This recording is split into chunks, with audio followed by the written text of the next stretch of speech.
Good afternoon and welcome to this broadcast of Generals Baseball.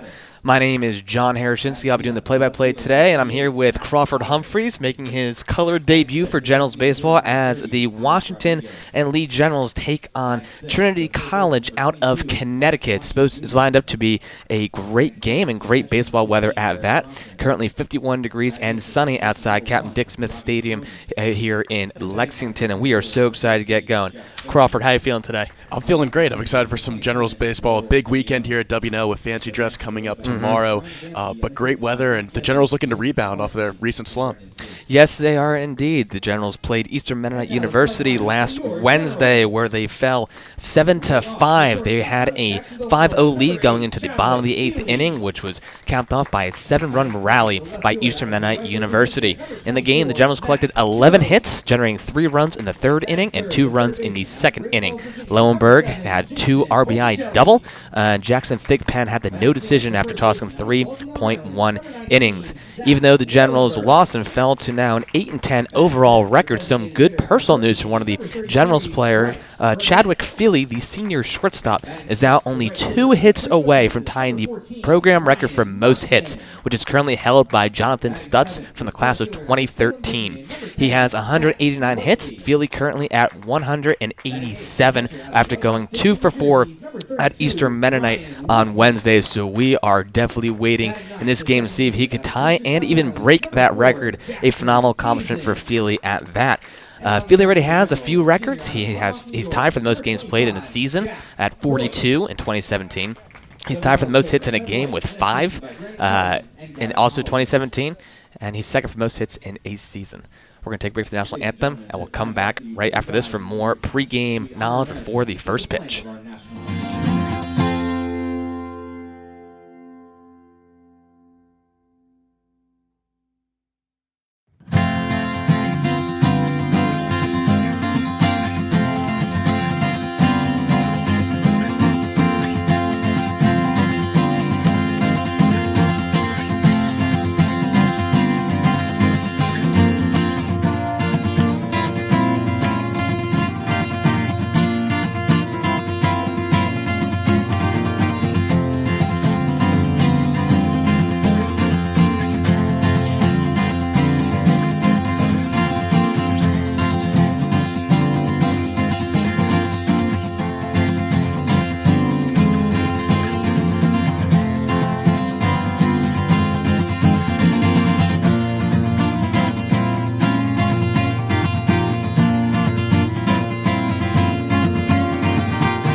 And welcome back to this broadcast of Washington and Lee Baseball, where the Generals are just about set to take on Trinity College out of Connecticut, the Bantams. And before we get going, we're going to read you the opening lineup for the Bantams right now. So leading off is the junior right fielder, number 20, Matt Koperniak. Coming in second is the senior shortstop, number 2, Ben Reinisch. Coming in third is the senior first baseman, number 13, Johnny Stamatis. In the cleanup hole is the junior left fielder, number 28, Matt Lauder. Designated hitter is number 30, Alex Rodriguez. Then we have the freshman third baseman, number 22, Mike Gonchi Jr. Then we have the sophomore catcher, number 15, Eric Thronson. Number 8, we have freshman second baseman, number 1, Robbie Cronin. And then in the 9 hole is the senior center fielder, Jeff Stillman. On the mound right now for the Generals is the senior right-hander, Jack Boyce, making his 5th appearance for the Generals this season. Usual lineup for the Generals, we have Lowenberg over at first. We have Chadwick Feely at short. We have Jackson Gazin at second. Jason Volpicelli at third. Matthew Jones in left. Matt Whiteley in center, Ryan Munson in right, and Brian Wickman behind the plate. And we are about to get going. First pitch is now underway from Boyce. First pitch, hard outside corner, called for a strike. I'm sure this pitching staff here for the Generals, they're shaking off some of the pressure that they have after that last game, blowing those 7 runs in the 8th inning. And the 0-1 is low off the corner, called for a ball. Now Boyce with an 11 ERA coming into today's game. The average on the team is actually 5, so he's well above the team average. Good to hear, especially going into this non-ODAC game. The 1-1 swung on, driven right back up the middle. Feely's running over to grab it. He gets over second base, throws it to Lowenberg to complete the out. A 6-3 play to generate the first out of the inning. Very amazing play there by Feely. Feely getting started off hot today. And like you said, he only needs 2 hits to set that school record. So we'll see if he can do that behind the plate. He's doing plenty well in the field, though, right now. Absolutely. Now this will bring up the senior shortstop for the Bantams, number 2, Ben Reinisch. He will step into the plate after a brief discussion by the head coach of Trinity to the umpire. He certainly didn't like that call. It was a close one for sure. Definitely a 50-50. And now both umpires will have a short conference on the first base line. And they confirmed he is indeed out. A little bit of wind here at Captain Dick Smith Field. Flags over in right center, blowing slightly towards left. And we'll see how that impacts batting for both teams today if the wind decides to shift directions into the face of the batters. And Reinisch gets the first pitch. Hard inside corner, called for a strike. Beautiful pitch there by Boyce. Boyce needs to get going quick in order to set up the offense well for the Generals. Boyce sets for the 0-1. Slight changeup on the inside, just a bit inside. That's called for a ball.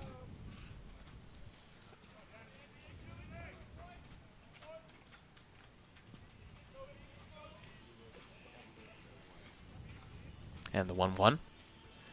Hard fastball swung on and missed. 1-2. Definitely be surprising to see a pitcher's duel here for the Generals. Over the past couple games have been very high scoring. And the 1-2.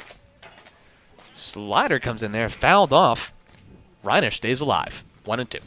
So very high-scoring games recently for the Generals, of course, losing to Eastern Mennonite 7-5, losing to Roanoke 14-6. The Generals riding a 4-game skid. Yeah. Trinity, on the other hand, riding a 3-game win streak.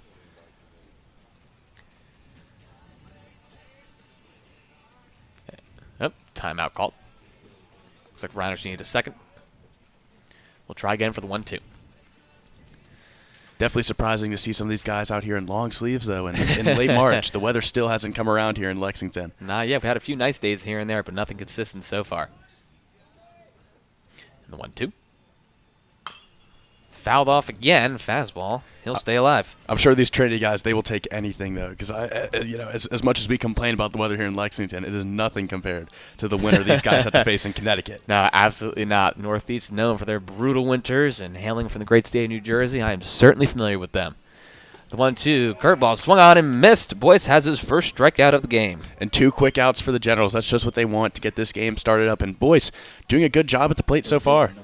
Yes, he is. He's had first 2 batters, 2 first strikes, which, again, we'll talk about later on in the game. But this will now bring in the senior first baseman, number 13, Johnny Stamatis, into the plate. We'll see if Boyce can get a rhythm established early here. It's hard for pitchers to get going so quickly, but Boyce has done a good job. Fastball outside corner, misses, ball 1. And I'm sure it's also hard for pitchers in this cold weather to kind of get warm and stay warm, long sleeves on, going back to the dugout, not moving all the time. And the 1-0 hits the outside corner, called for a strike.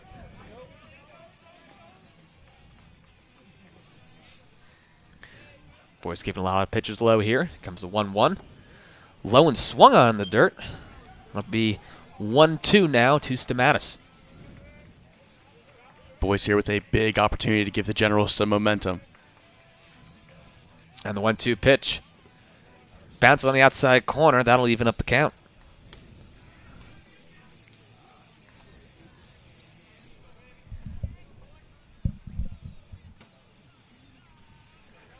And the 2-2.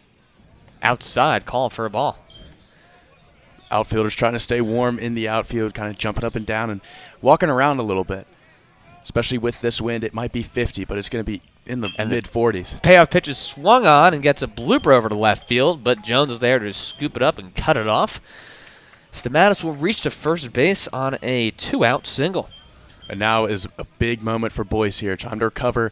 2 outs already on the table. Just needs one more to give the Generals their first opportunity to put some points on the board.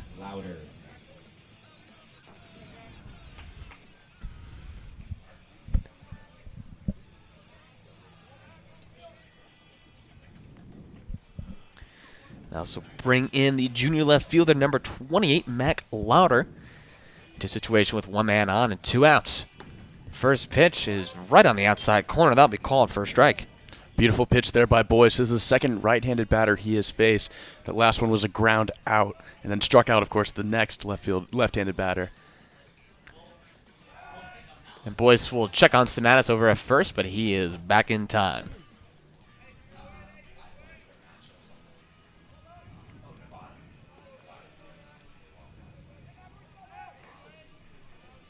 And Boyce sets the 0-1. And then he goes to check on Stamatis again at first base. He'll be back in time. Count stays at 0-1 with 2 outs in the first.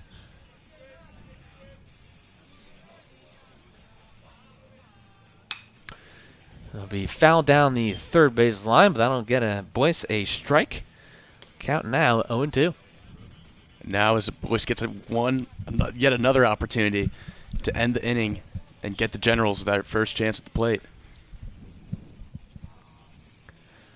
Louder digs in, facing an 0-2 count. Stamatis still on first. And Boyce will check on Stamatis yet again, but he is back in time. Time for Boyce to get this rhythm established. He's looked a little shaky the past couple pitches.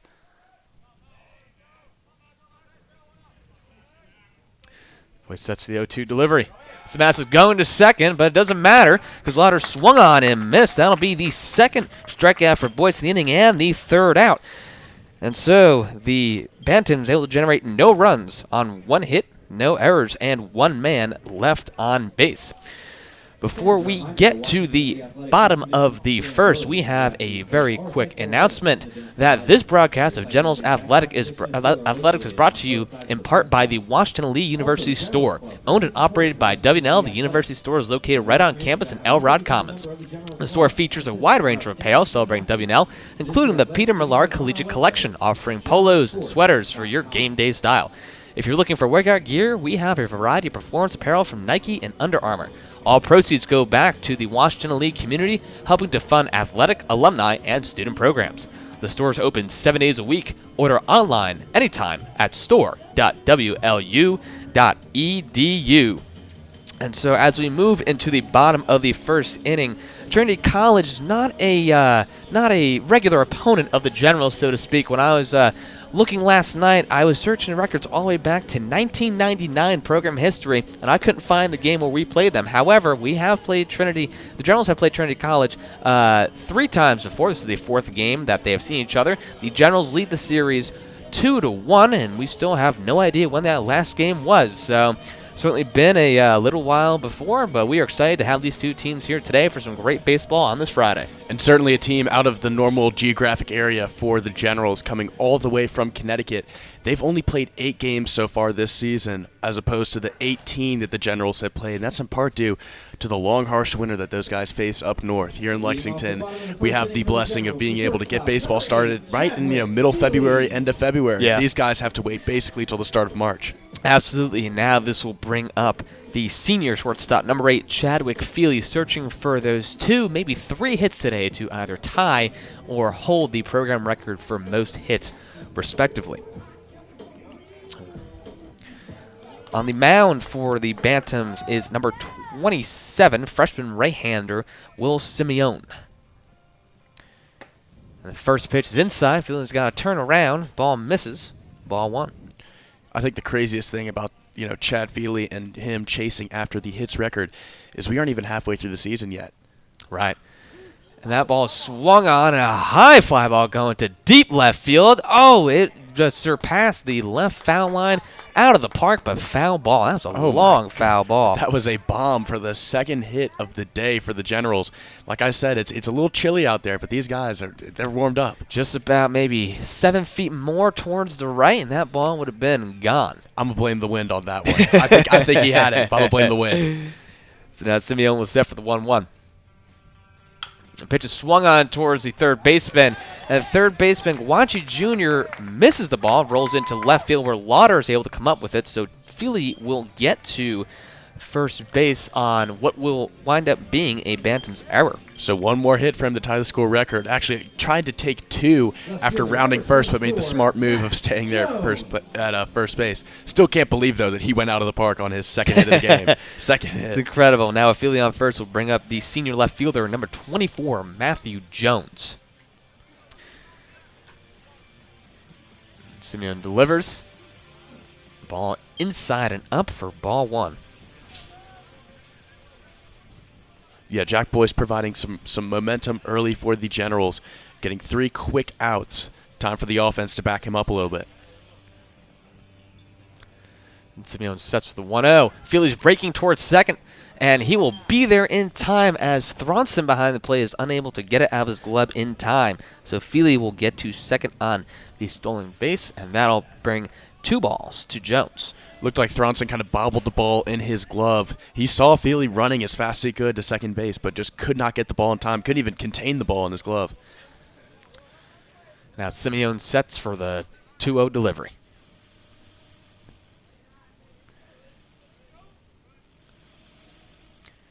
He sets, that ball is fouled straight back. Thank goodness we have a net. That'll be 1 strike to Jones. Got the net and got the glass in front of the press box, too. I jumped back a little bit. Wasn't used to that. We're very well prepared here in the press box here at Captain Dick Smith Field.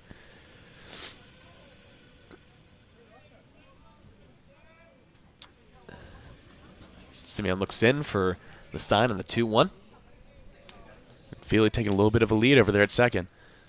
He delivers the ball is just a little bit high, so that'll be another ball for a 3-1 count to Matthew Jones. And Feely looking very confident on base right now. He is taking some generous leads off of second base. Yes, he is. Yes, he is. He's got the speed to back it up, though, for sure. And the 3-1 delivery is just on the outside corner, misses. So Jones will make it to first base on a walk. So now we have 2 runners on, and this will bring up the sophomore third baseman, number 7, Jason Volpicelli, who is batting .460 on the year. He's had 63 at-bats with 29 hits overall. Volpicelli, or endearingly known as Volp by his teammates, is one of the key players on this Generals team. 2 guys on early for the Generals. Let's see what Volp can do here at the plate.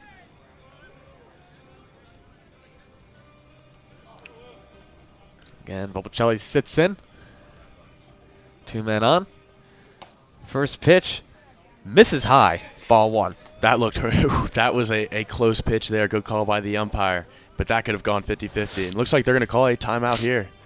Yep, and that'll be Trinity's coach heading to the mound for a quick conference. While we are doing this conference, we'll run down the Generals lineup real quick. Very standard lineup. Chadwick Feely, of course, leading off, followed up by senior left fielder 24, Matthew Jones.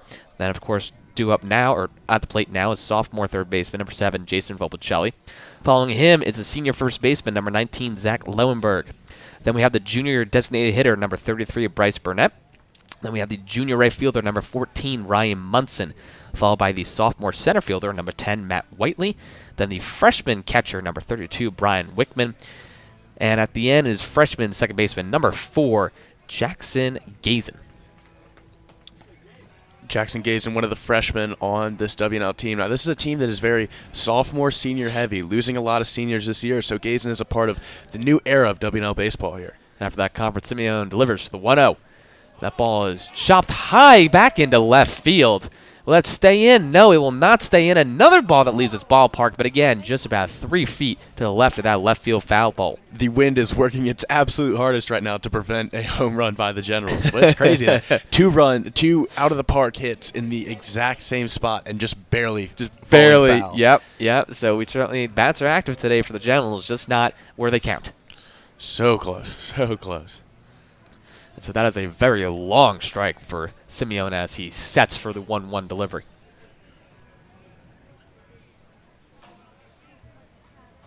He delivers. Fastball down the middle, taken for a strike. Trinity still looking for their first out of this inning. They need outs desperately with 2 Generals on base right now. And Volpe at the plate. I mean, anything can happen here. This is a deadly lineup. Volpicelli steps into the dish with a 1-2 count. And the delivery is popped way up to shallow left field. Looks like Lauder's going to be able to make it, and he does. He reels it in for out number 1.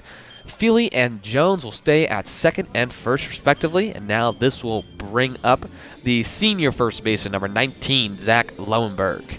That must have been a very tough catch there by Lauder with the wind blowing basically towards first base from first to third base. Sorry, but that ball must have been falling all over the place as it came down. He's certainly getting exercise today for sure. You can see these guys kind of itching around in the outfield, just trying to stay warm. Simeon sets. He delivers fastball outside, misses, ball 1. Generals starting to lose the steam they had early. It's time for them to regain some of that. Get some more, bring some of these guys home or put some more guys on base. That is the 4th first pitch ball by Simeon in 4 batters. And he goes to check on Feely over at second, but he'll be back in time. And Feely finally getting caught from all those generous leads he was taking off the side. It was going to happen sooner or later. Luckily, he got back in time. Simeon trying his best to keep Feely honest out there.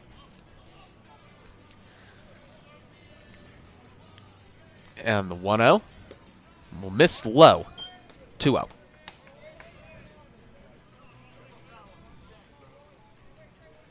So still 1 out on the board for Trinity. Time for this pitching staff to get something going at least. 2 balls, no strikes to Lowenberg. Feely over at second, Jones at first, and that pitch will be fouled back towards us for the first strike to Lowenberg. And Lowenberg getting a little frustrated behind the plate after fouling that one off. Kind of taking his time, walking away, getting a breather, and now stepping back in. And he sets for the 2-1. That ball swung on and missed to even up the count. 2-2. 2-2, and finally Trinity finding some life on defense with a chance to force their second straight out. Generals risking the chance of stranding 2 runners early in this game. So now 2 balls, 2 strikes to Zach Lowenberg with 1 out here in the bottom of the first. And that ball will be outside. Count is full.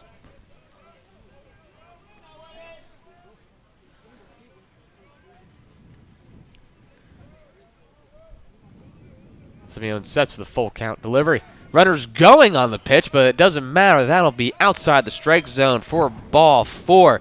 So Lowenberg will reach first base on a walk to load up the bases in Simeon's second walk of the inning. Simeon blowing a huge opportunity there to force the second out for the Generals and put them in a tough spot. Now they have the bases loaded. Again, another great hitter coming up to the plate in Bryce Burnett. So we'll see what happens here. Right now, the junior designated hitter steps into the plate. Still 1 out here in the bottom of the first. Base is now loaded. The first pitch is swung on and fouled straight back towards us. That'll be strike 1. Yeah, unlike Jack Boyce, Simeon is taking a long time to kind of find his rhythm on the plate here. And these Generals hitters are not making it any easier on him. Burnett steps into the box. Simeon gets his sign. The 0-1 pitch. Breaking ball drilled into right center. That'll fall in between Stillman and Koperniak. That'll bring in Feely. That'll bring in Jones. Lowenberg sliding into third base. And so Bryce Burnett, the designated hitter, has a 2 RBI single here in the bottom of the first to have the Generals take the lead in this contest. Runners on corners for the Generals, but it is crazy how quickly things change. Simeon with a chance to put 2 outs on the Generals. All of a sudden, the Generals put up 2 runs, still have a runner on third, and 1 out in this inning. Like you said, Zach Lowenberg over at third and Bryce Burnett now first, as the junior right fielder number 14, Ryan Munson, will step into the box. Still with one out, he's looking to get his chance here and bring home another run. Judging by the flags in the outfield, the wind is starting to pick up here. And that pitch is low and on the corner for a called strike one. Wind's picking up a little bit. Got some darker clouds moving in, so hopefully we will be able to get in a full 9 innings of baseball here in Lexington.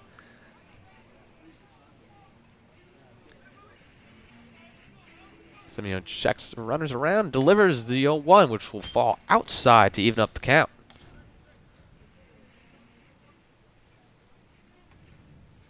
Now you can really see the wind taking its effect in the infield. Yep. You know, pants going around, jerseys flying.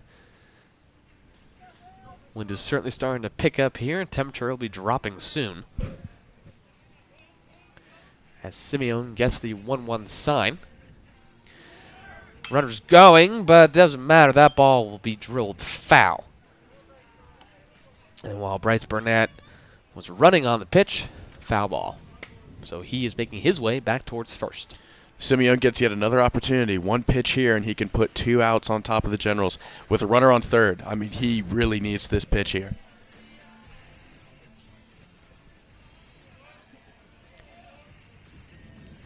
He gets the 1-2 deliveries. Breaking ball. That'll land just outside off the corner, and that'll even up the count.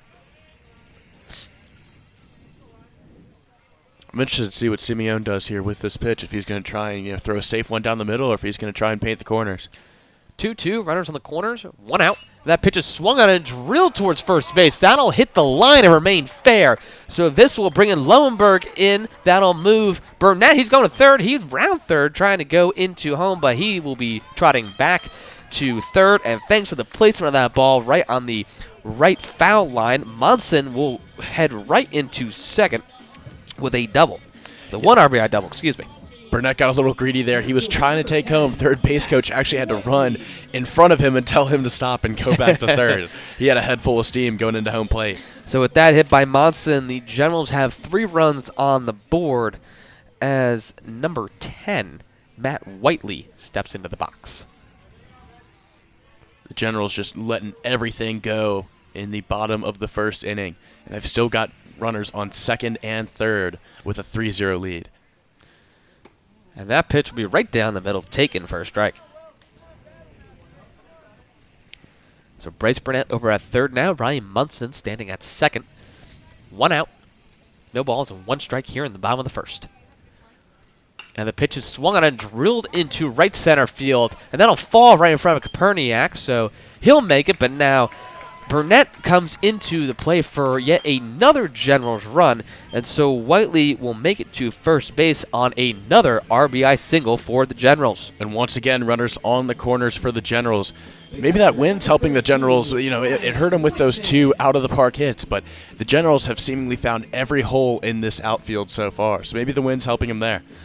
And as we see some activity starting up in the Bantams bullpen, this will now bring in the freshman catcher, number 32, Brian Wickman. Wickman is 2 for 6 on the season.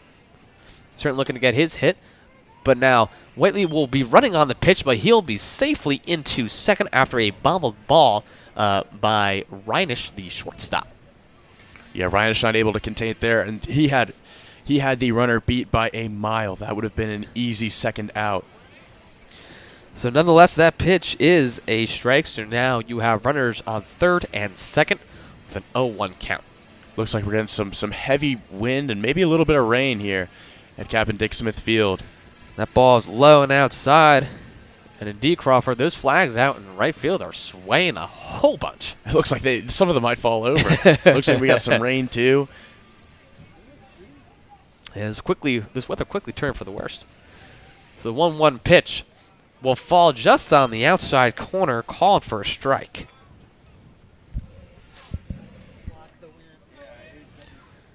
So Wickman now steps into the box with a 1-2 count. Munson at third, Whiteley at second. Simeon sets and delivers for a breaking ball that just misses to even up the count. Just taking a look at the local radar here in Lexington. Some cells coming through. We'll see what happens there. Now Simeon sets for the 2-2 delivery. And that ball, Wickman wanted to go but held up. But that doesn't matter. It's called strike 3 anyways. So now Simeon will give the Bantams the second out of the inning. And this will bring up the 9-hitter for the Generals, the freshman second baseman, number 4, Jackson Gazen. Well, it took him a while, but Simeon able to get his first strikeout of the day and put 2 outs on the Generals. He has had plenty of opportunities to put the Generals out of this inning and just hasn't been able to convert. Munson still at third, Whiteley still at second. First pitch, squares up for a bunt, lands it right back to Simeon as the pitcher. He's able to grab it and toss it over to Stamatis for the third and final out of the inning. So the Generals able to capitalize and get 3 runs off of 3 hits with 1 error and with 2 men left on base. Plenty more action to come here in this game against Trinity College as the Generals lead 4-0 going into the top of the second. We'll take a break and we'll come back right after this.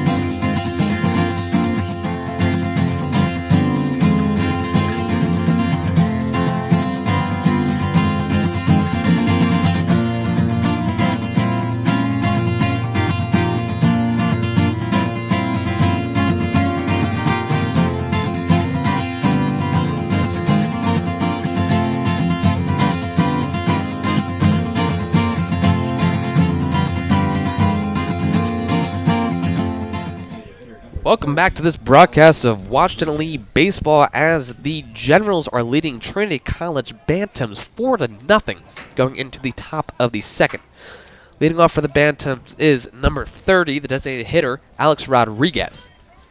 Jack Boyce picking up right where he left off after that first inning with a quick strike. Boyce has been a force on the plate so far for the Generals. Now Rodriguez steps back into the box for the 0-1 pitch. Boyce delivers. Ball low and outside to even up the count.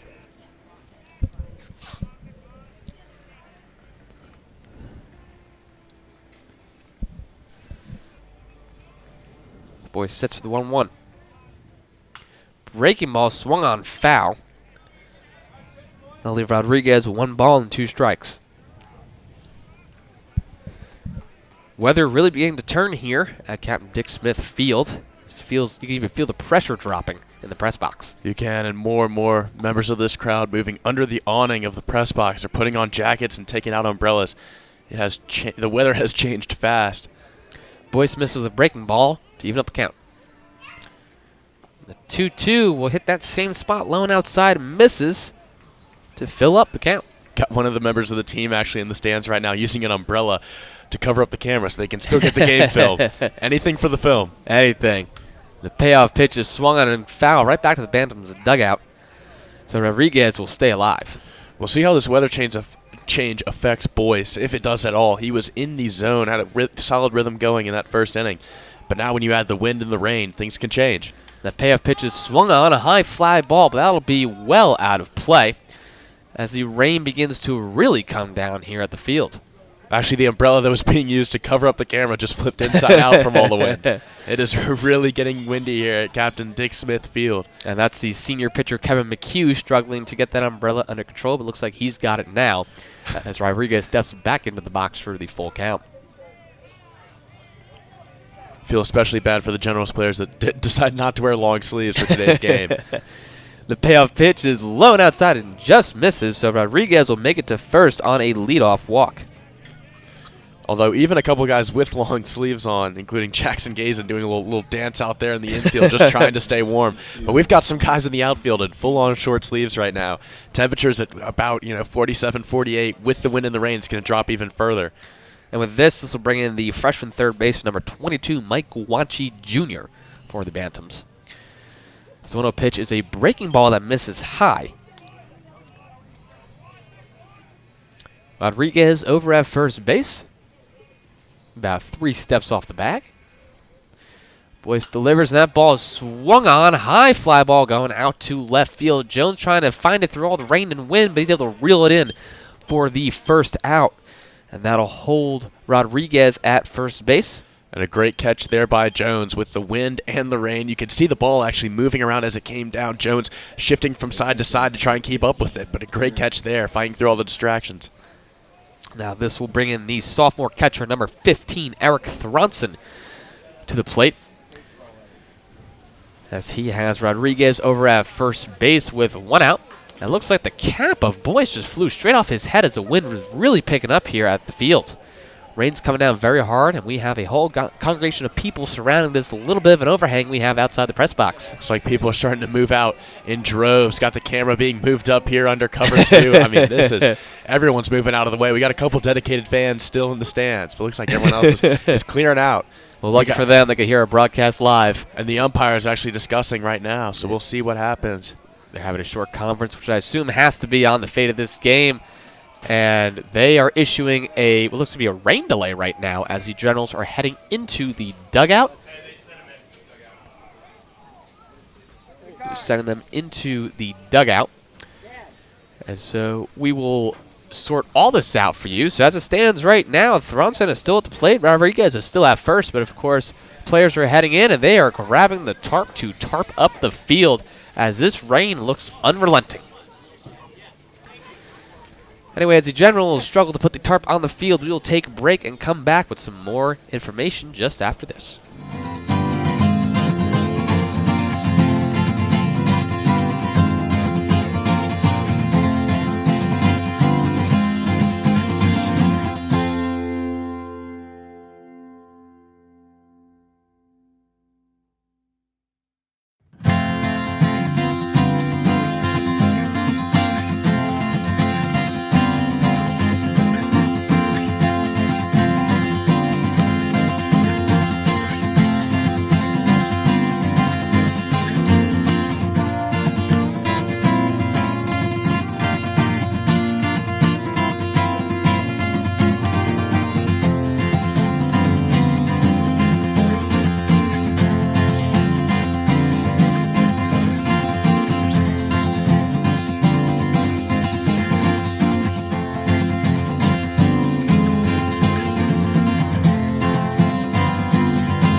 And welcome back to this Washington Lee baseball broadcast as the Generals are leading the Trinity College Banthams here 4-0 in the top of the second. We last left you when we were heading into a rain delay. Well, it appears the rain has slowed down considerably. The umpires are saying play ball, and so the wonderful crew of the Washington Lee groundskeepers are out and about filling in dirt and clay around to make the infield playable. And so we're going to get back underway here in just a few seconds. Seems that this rainstorm is finally passing. And then when we come back, we will still have a batter at the plate. So Trinity's Eric Thompson is still at the plate with Rodriguez over at first base. And so we will pick up right where we left off in just a little while. And so we ask you to please bear with us as the excellent grounds crew does what they do best. And we'll be back in just a little bit.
And it feels like a whole new ballgame here at Captain Dick Smith Field as the Washington Lee Generals are currently battling the Trinity College Banthams. The score is still 4-0 as the rain delay is gone, the tarps are gone, and the grounds crew have also left, so that means it's time to play ball once again. The sun is coming out, and Crawford, it feels like a whole new day. What a quick shift in weather. We were both expecting that weather delay to last a lot longer than it did. It only ended up lasting, 10, 15 minutes? And now the wind is gone. The wind is almost completely gone. The flags in the outfield are not moving as much as they were. The rain is completely gone. We're actually getting a lot of sun. Clouds are moving away from campus. So that was a very, very quick shift in weather. It came out of nowhere, too, and just comes pouring down. I mean, Matthew Jones over in left had a little bit of trouble tracking that fly ball. Was able to come underneath that. I was wavering in and out. Jack Boyce's hat flew off his head as he was standing on the mound. So pretty insane all around. So we will pick up exactly where we left off. So Eric Thronson, the catcher, will be coming to the plate as Alex Rodriguez is over at first base. Again, you may remember that he had a leadoff walk to put him there. Just a brief recap. So Alex Rodriguez walked over to first base. Mike Wanchi Jr. Flew out to Matt Jones over to left, which we were just talking about. The ball wavering in and out when it was coming down. And now Eric Thronson will step into the box. We still have one out here. General still up 4-0. And Boyce sets for what supposedly is the first pitch of a brand new game. That ball is popped way up in the infield. Feely calling people off. No, Volpicelli calling everybody off. But he's able to reel that in for a very quick second out as we start this new game after the rain break. Well, I feel like if your name is Alex Rodriguez and you're playing baseball, there's automatically going to be a lot of pressure on you. People are going to be expecting a lot. But great communication there by the infield of the Generals. Jack Boyce was back there tracking the ball for a little bit, but great communication by Volpicelli. Boyce able to get out of the way in time. And now the freshman second baseman, number 1, Robbie Cronin, will step into the box as Boyce steps off to keep Rodriguez honest at first base, but he is back with plenty of time. And 2 outs already on the board for the Generals with a runner on first. That first pitch is swung on and missed for a first strike. I'm sure Boyce is a lot more comfortable on the mound right now that he doesn't have to worry about the ball slipping with the rain and the wind and his cap getting knocked off again. He is back in the zone where he was in that first inning. He sets for the 0-1, also swung on and missed. Be 2 strikes and no balls to Cronin. 2 quick strikes for Boyce. See if he can finish it off here. Boyce gets a sign. He sets. And the 0-2 pitch is swung on and driven right up back towards the middle. Drops in shallow center field. Whiteley is there to scoop it up, so Rodriguez will move over to second. Cronin will reach first base on a base hit. And this will bring in the 9-hitter for the Bantams. Number 14, the senior center fielder, Jeff Stillman. And a great hit there by Cronin, basically threading the needle right through the infield of the Generals and then right in between the center fielder and the left fielder. So perfect hit there, and that'll put 2 on base for Trinity. Generals still looking for that final out. First pitch, Cronin squares up to bunt. That ball does bunt, and Boyce slips coming off the mound, go field that bunt. But Stillman, thanks to the slip, is able to reach first base. So now off of that bunt, we have bases loaded as we reach the top of the order for the Bantams. So this will bring in number 20, the junior right fielder, Matt Koperniak. And he grounded out in his first appearance right over Chadwick Feely at shortstop. Yeah, Boyce really feeling the after effects of that rain that moved through. That mound is looking a little slick, a little bit of mud maybe coming up there that caused Boyce to slip and fall as he went for the bunt. The first pitch is a hard fastball, low, misses. Ball 1. Here's the time, though, for Boyce to show his confidence. Bases loaded, just needs 1 out here to retire Trinity for the second inning. Generals still up 4-0. And the 1-0 pitch. Swung on and drilled foul. That'll land right over the Generals' bullpen over the right side of the field. And that'll even up the count. Trinity first base coach narrowly avoiding getting one to the head right there. It's got this quick reflexes. That was close. That's the danger of being a third or a first base coach, though, that you are in prime area. The 1-1 is a breaking ball that stays high. 2-1. Boyce taking his time on these pitches. He knows how important these are. Boyce sets with the 2-1 delivery. He kicks. Change up outside. Stays outside, though. So now Koperniak is facing a 3-1 count. Certainly a place he wants to be with 2 outs and bases loaded. And the 3-1 pitch will be called for a strike. It lives right on that outside corner. And that will fill up the count for Koperniak. So full count, 2 outs, bases loaded. You have to imagine all of Trinity's runners are going on the pitch. And that they do. Payoff pitch is swung on and a fly ball towards the left side of the field, chasing foul. But Jones is able to track it down and reel it in for the 3rd out of the inning. So he's able to come out strong and get the fly out as the first out when all the rain was happening. And able to come up big time in the end. So the Bantams able to generate no runs off of 2 hits with no errors and 3 men left on base. To the bottom of the second we go. Do it for the Generals is top of the order. Feely, Jones, and Volpicelli when we return.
And welcome back to this broadcast of Washington Elite Baseball. The Generals are leading the Trinity College Bantams 4-0 heading into the bottom of the second.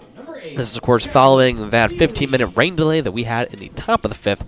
And now stepping in for the Generals will be number 8, Chadwick Feely, the senior shortstops, in search of at least tying or breaking the all-time hits record for the program. He only needs 2 hits to tie, 3 to break. His first appearance, he got on by an error on the third baseman. That first pitch by Simeon, who's still out there, will fall low for ball 1. And now, about 20 minutes after that weather delay, we're seeing some blue sky here in Lexington. It is crazy how quickly things changed. The 1-0 misses inside to 2-0, and that's really the March weather as a whole. You never know what you're going to get, especially, it's definitely hard to play baseball during this month. So volatile. It is still in that, in that little gray area between winter and spring where it's not fully spring yet. And you'll have some days where you'll get colder weather and the rain, and you'll also have days where you'll get close to 70 and you're pulling the shorts out of the closet. Simeon fires a 2-0 with a breaking ball that lands in the strike zone for a called strike. So Feely steps in facing a 2-1 count. That pitch is swung on and drilled right to the second baseman, Cronin. Doesn't even have to move. It fell right into his glove. And that will render 1 out for the Bantams, as number 24, the left fielder Matthew Jones, will step into the plate. Last time up, he walked and scored.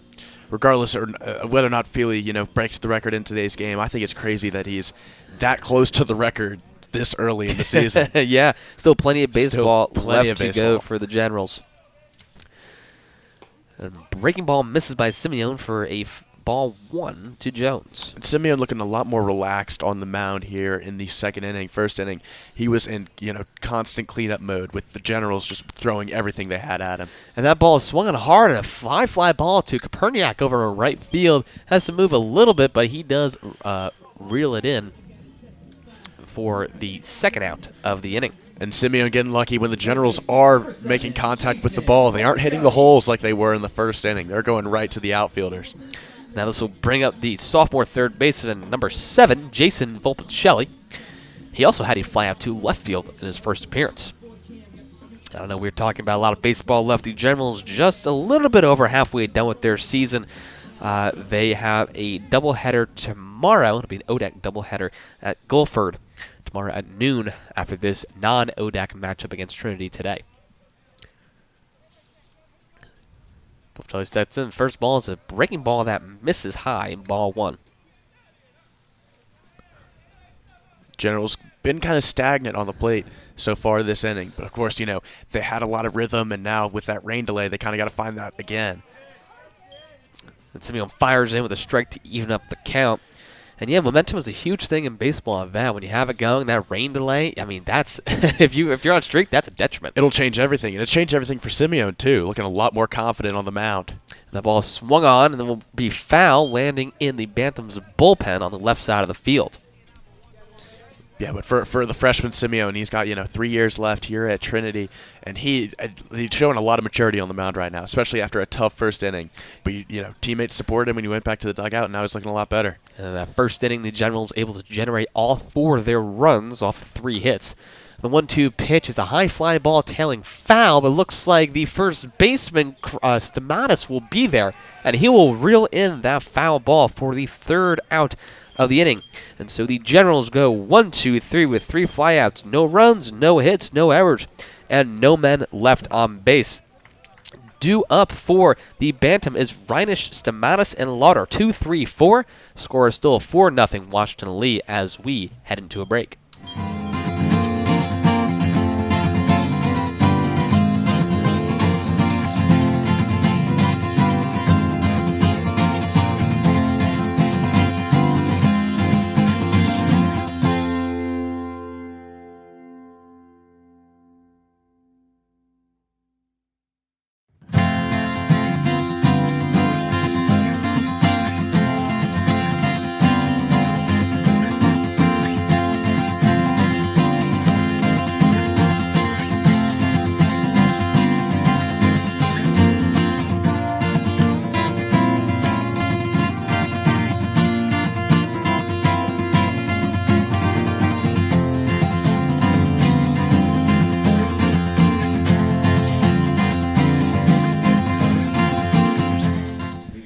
And welcome back to this broadcast of Washington Lee Baseball as the Generals are leading the Trinity College Bantams 4-0 heading into the top of the third inning. And then leading off for the Bantams will be number 2, the shortstop, Ben Reinisch, coming out of Troy, New York.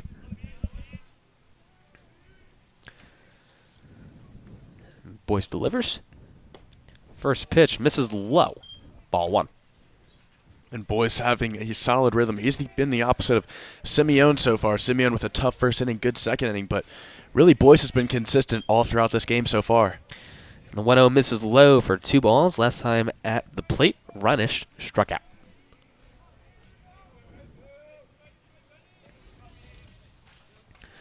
And the 2-0 was drilled foul off of the left field line. That'll bring the count to 2 balls and 1 strike.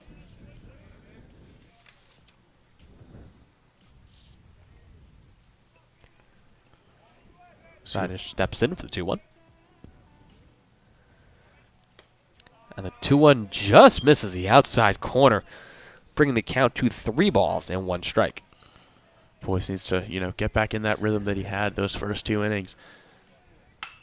Ball swung on and drilled over to third base as Volpicelli had a look what I found play, but nonetheless reeled in for the first out of the inning.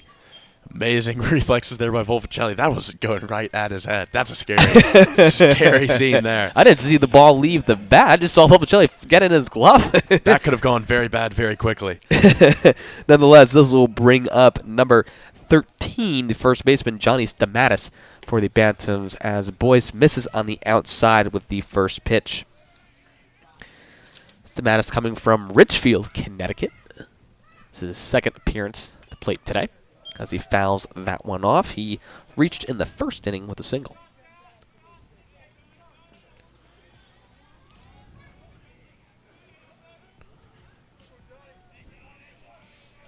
The rain continuing a little bit here at Gavin Dick Smith Field. Just a little drizzle, so not as bad as what we had earlier. Boyce misses with the 1-1. 2-1 down to Stamatis. And yeah, even that little bit of rain, the ball's still going to be wet, a little bit hard to handle, especially out on that mound. The 2-1 delivery is hit, and hits Stamatis as well. Looks like that hurt from back here in the press box. Yeah, it looked like it hit off his bat, bounced off the ground, and then might have nicked his shoulder or his hip. He's feeling it there as he crouches down. But he will get back up on his own power. And he looks ready to go as he takes a few practice swings before he steps into a 2-2 count, with 1 out here in the top of the third. Boyce sets and delivers. Ball swung on, fouled straight back towards us. That'll keep Stamatis alive. The wind picking up a little bit too. Yeah, the flags are certainly waving all around back in the right center area. And the 2-2 pitch. Fastball misses just on the outside corner. And that will fill up the count.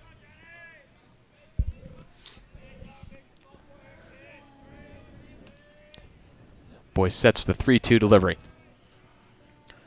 Fires in, swung on and fouled right back towards us. Stamatis stays alive yet again. Stamatis fighting off all these pitches from Boyce. Boyce has had plenty of opportunities to end this at bat. He's doing all he can to stay up there. He is doing all he can.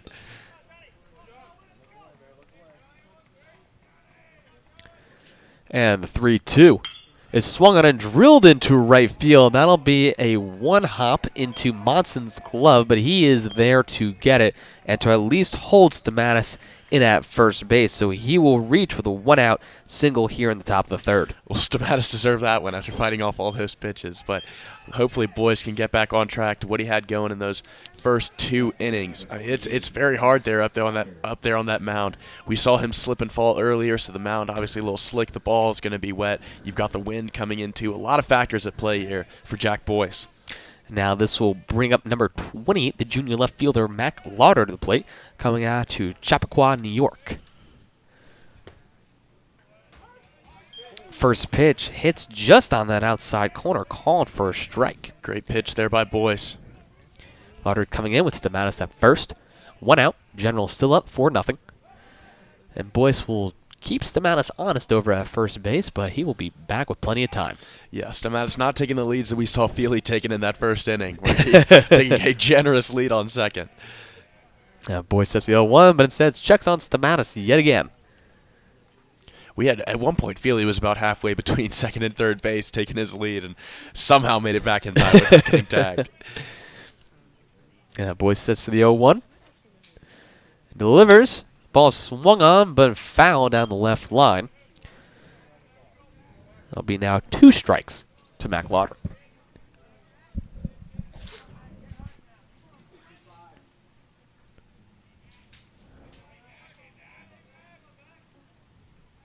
Boyce leans in to get his sign on this 0-2 pitch. He sets and delivers. Ball is popped straight back up. Looks like it might stay in bounds. Wickman trying to go over, but he slips and falls. Boyce runs in, but he slips and falls as well. Ball lands in foul territory, so Lauder will stay alive after 2 generals feel the slip and slide that is the backstop. I don't think I've ever seen anything like that happen. Pitcher falls, catcher falls. Boyce's hat fell off again. That is the second time this game that has happened. He can't keep that hat on his head to save his life. But, of course, all due to the weather conditions that we had in the top of the second inning that fostered in the rain delay.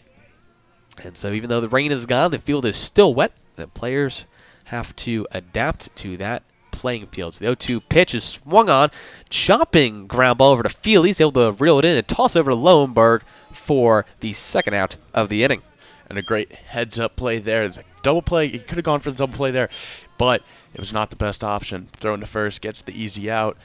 And a chance now for Trinity to strand a runner on second.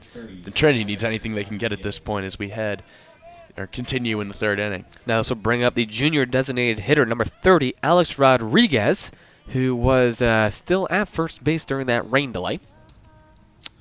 And the first pitch is swung on through the right hole between Lowenberg and Gazin over to right field. Munson they had to recover, but Smash is coming into home, and he will just beat out the tag. Goes around Wickman thanks to the throw slightly off the plate. So that'll bring in Trinity's first run of the game with a RBI single from Rodriguez on that first pitch from Boyce. It looked like he was able to slide right around Wickman and stretch out his hand and touch home. And so now Trinity is on the board. It's still 4-1 Generals as number 22, the freshman third baseman, Mike Wanchi Jr., steps into the plate. He's coming out of Wakefield, Massachusetts. First pitch swung on, driven right back up towards Boyce over his head. Gazin there to cover the ball. Reaches, grabs it, goes over to first base for Lowenberg to get the out just by half a step. So that ball went right up the middle. Gaz able to recover, give a cross-the-body throw to Lowenberg for the third and final out of the inning. Great play there by Gazin. Lowenberg showing off the flexibility, too, having to reach that one after the acrobatic throw by Gazin. And so the Bantams able to generate 1 run off of 2 hits, no errors, and 1 man left on base. To the bottom of the third we go. Do it for the Generals are Lowenberg, Burnett, and Munson when we come back after the break.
Welcome back to this broadcast of Washington Lee Baseball, where the Generals are taking on the Trinity College Bantams. Generals are leading 4-1 heading into the bottom of the third inning, where number 19, the senior first baseman Zach Lowenberg, will be leading off for the Generals. Lowenberg coming out of Baltimore, Maryland, his first time at the plate. He walked, but still able to score to represent the third run of the Generals up on the board right now. Simeon still in. First pitch swung on, driven towards the right side, but the second baseman Cronin able to scoop it up and throw it over to Stamatis for the first out of the inning. And now with that ground out, we'll bring in the junior designated hitter, number 33, Bryce Burnett. Burnett coming out of Hurt, Virginia. He had a 2 RBI single his first time at the plate back in the first inning. See if the Generals can get things going again. Listen, a comfortable lead, 3-run lead here in the bottom of the third, but no lead is safe. And that first pitch by Simeon is inside, but 2 inside for ball 1. So 1 out here in the bottom of the third. Generals still up 4-1. The 1-0 pitch hits the low and outside corner for a called strike 1.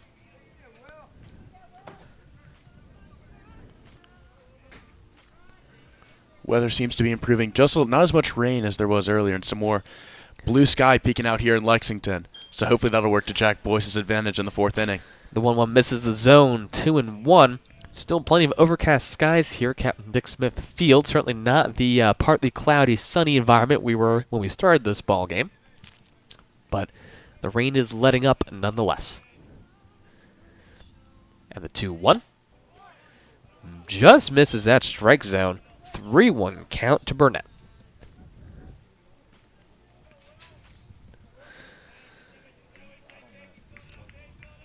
Burnett batting .288 on the season.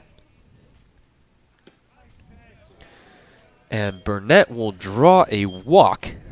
That ball misses the zone. So now the Generals will have 1 runner on with 1 out.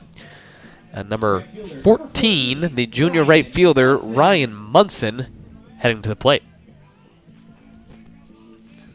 Munson looking to advance the runner the Generals have on first base. Just 1 out for the Generals with Simeon back on the mound. We have seen how hot cold Simeon has been throughout this game. So plenty of opportunity here for the Generals to capitalize. Burnett over at first. That first pitch will be low and misses for ball 1.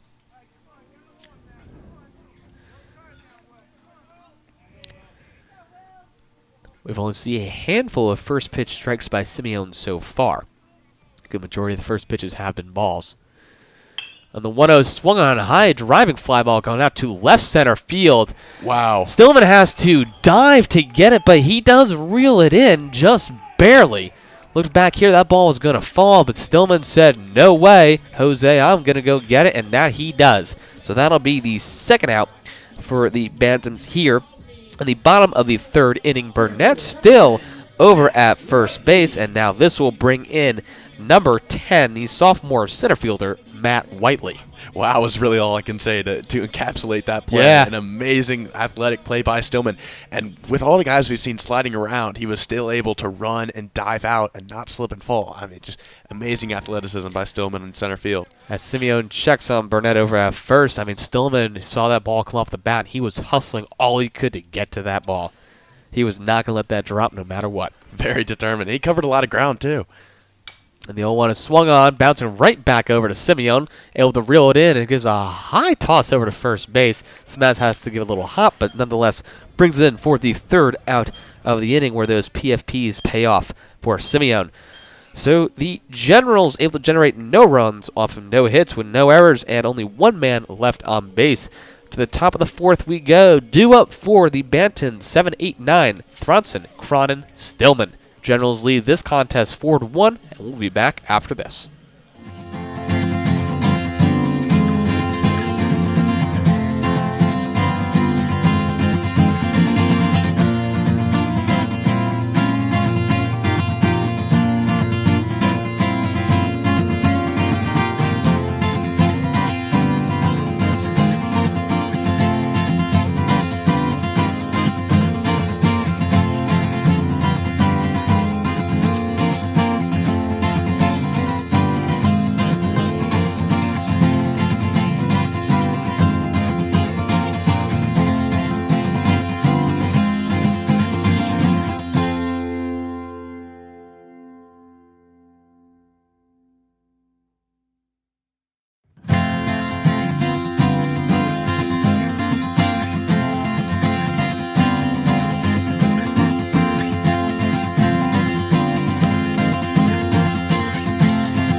welcome back. The Washington Lee Generals are still leading the Trinity College Banthams 4-1 here in this non-ODAC game as we head into the top of the fourth inning. Coming up, or leading off for the Bantams is number 15, Eric Thronson, the sophomore catcher, coming out of McLean, Virginia. That first pitch by Boyce is fouled off for strike one. Conditions should be a lot better for Boyce here on the mound. The rain letting up, some more blue sky peeking through the clouds here in Lexington. Not as windy as it was before, so this should work in his favor. And the senior from Merrimack, New York, misses low for ball one.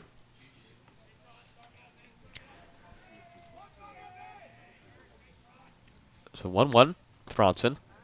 Swung on and missed. That'll be 2 strikes to the catcher.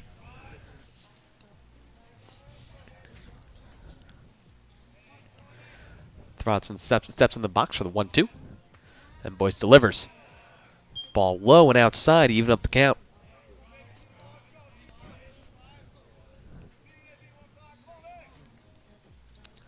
Two balls, 2 strikes to Thronson. And the pitch, breaking ball, stays up and in. A little bit of chin music there, but outside the strike zone. Yeah, Boyce narrowly avoiding a forced walk there. 2 strikes, though, so he's got an opportunity to put the batter away here. So now full count. The delivery, ball swung on over to Feely at short, able to be there, but can he make the throw? And the throw from Feely will just be short by a step, despite the fantastic scoop by Lowenberg. Feely had to reach over his body to make that throw, a tough throw nonetheless. So Thronson will make it to first base on a single. Looked like Feely actually lost his footing there when he was making that throw, slid a little bit in the dirt.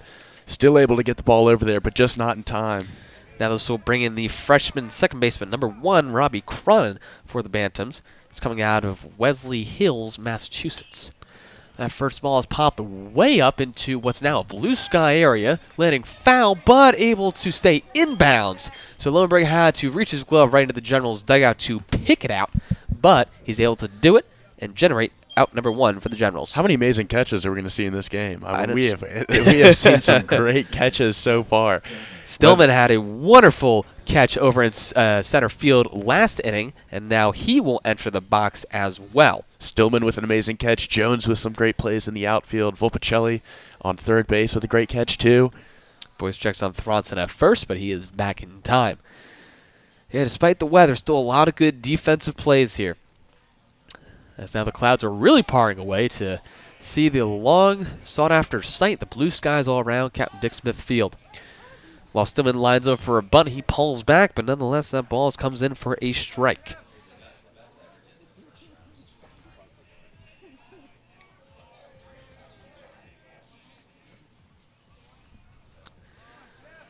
Now Stillman has an 0-1 count. Boyce delivers. Swung on and missed, breaking ball outside. That'll be an 0-2 count to Stillman with 1 out. And Stillman really went after that one. That was a ball. That was very outside by Boyce, and Stillman put all he could into that, stretching across the plate, trying to get a piece of it. The 0-2 pitch is swung on right back up to Boyce, able to reel it in, throws out to Feely to get the out at second, but won't be in time to get Stillman at first, so he will reach on the fielder's choice. But now there are 2 outs here in the top of the fourth, as there's a runner on first. This will bring up the top of the lineup for the Bantams, where the junior right fielder, number 20, Mac Perniak, will step into the box. Great heads-up play there by Boyce, eliminating the runner that could cause the most damage to the scoreboard for the Generals. Perniak from Adams, Massachusetts, watches strike 1, hit just on the outside corner.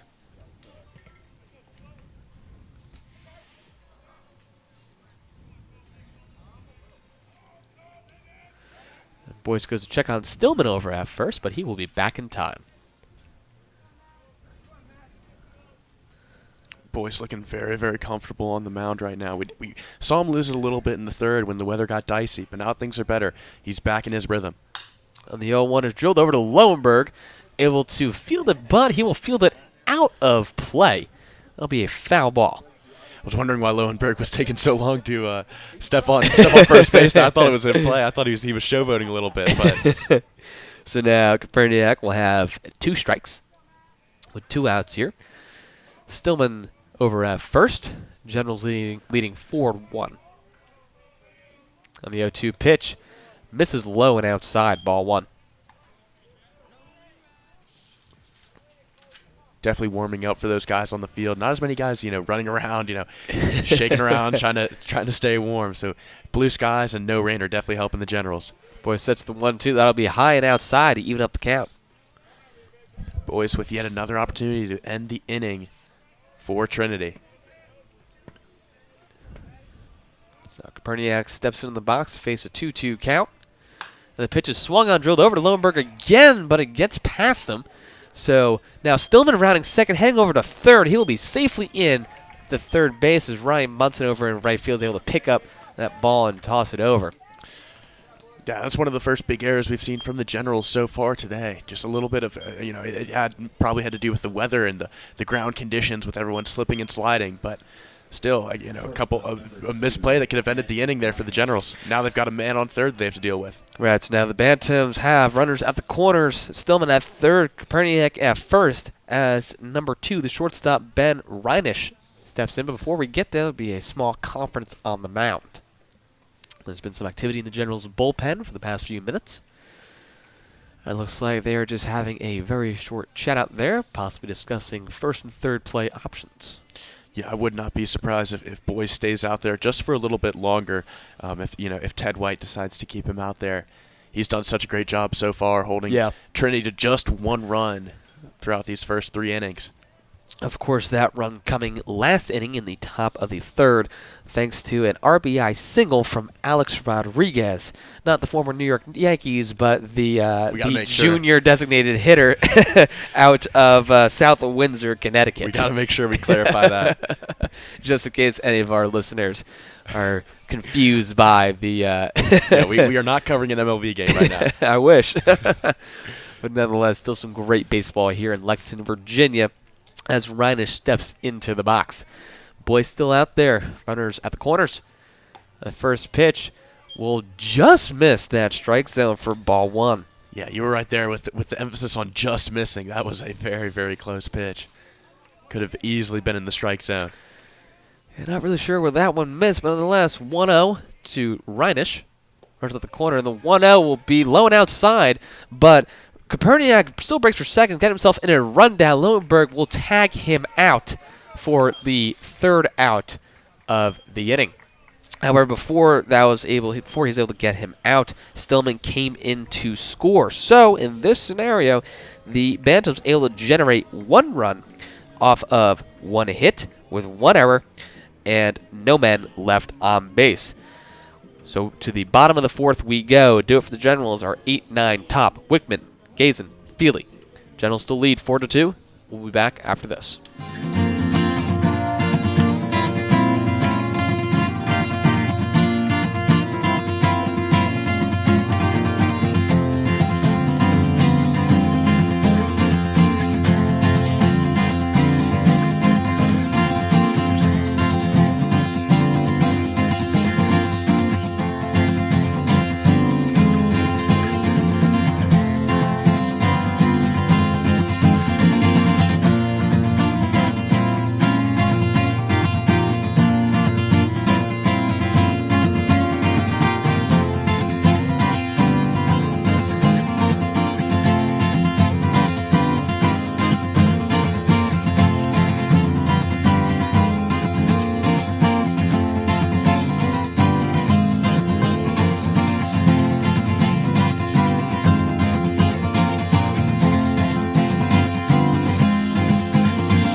And welcome back to this broadcast of Washington Elite Baseball, where the Generals are leading the Trinity College Bantams 4-2 as we head into the bottom of the 4th.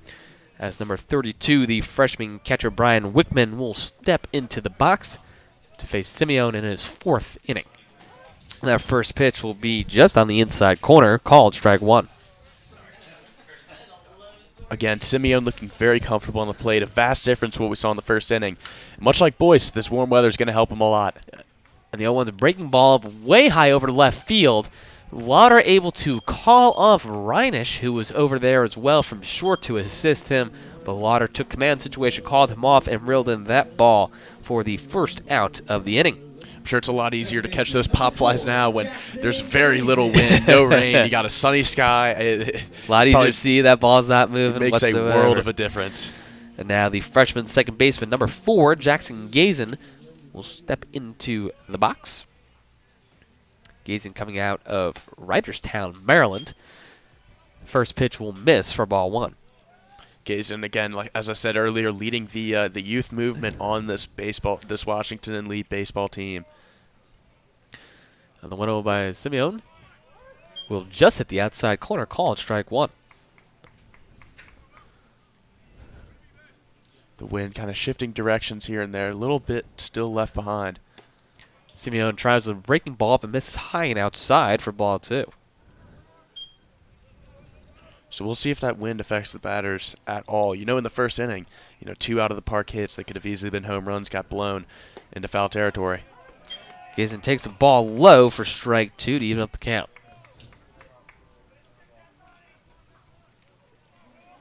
Gazen working his way into the starting lineup as a freshman. High expectations. Gazen sees a breaking ball, is able to swing, but hits it right over to Reinisch over at short. He's able to toss that over to Stamatis at first just in time to get Gazen out. 2 outs. Yeah, Gazen, one of 2 freshmen in this general starting lineup. He and Brian Wickman, the catcher. But very high expectations for those 2. Yep. Coming in just as freshmen, already working their way into the starting lineup. By senior year, they could be running the Old Dominion Athletic Conference. Absolutely. So now let's bring the top of the order for the Generals with number 8. The shortstop, Chadwick Feely, still in search of the 2 hits today, which will tie him for the program record of hits. It's currently held at 183 hits. Still plenty of baseball left to be played if he doesn't hit that benchmark today. That first pitch will miss for ball 1.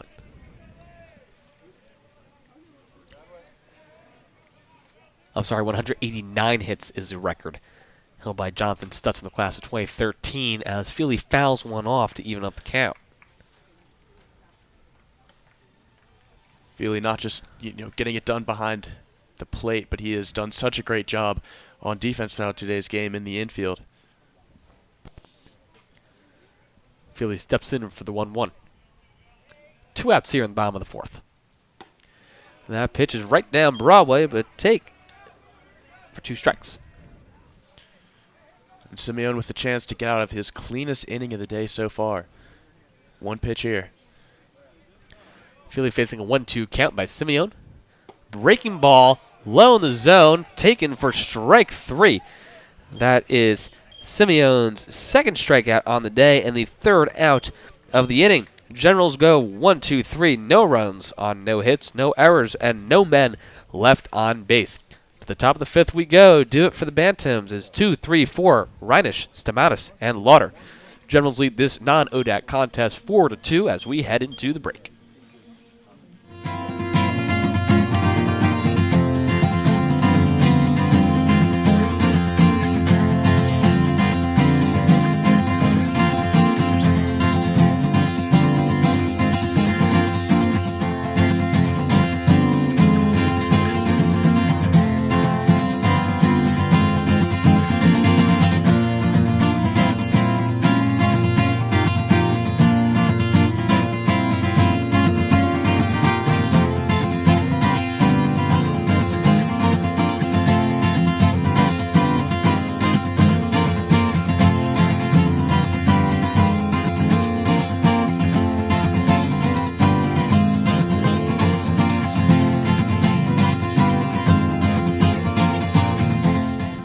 the top of the 5th inning we go in this contest between the Washington Lee Generals and the Trinity College Bantams, with the Generals lead the Bantams 4-2.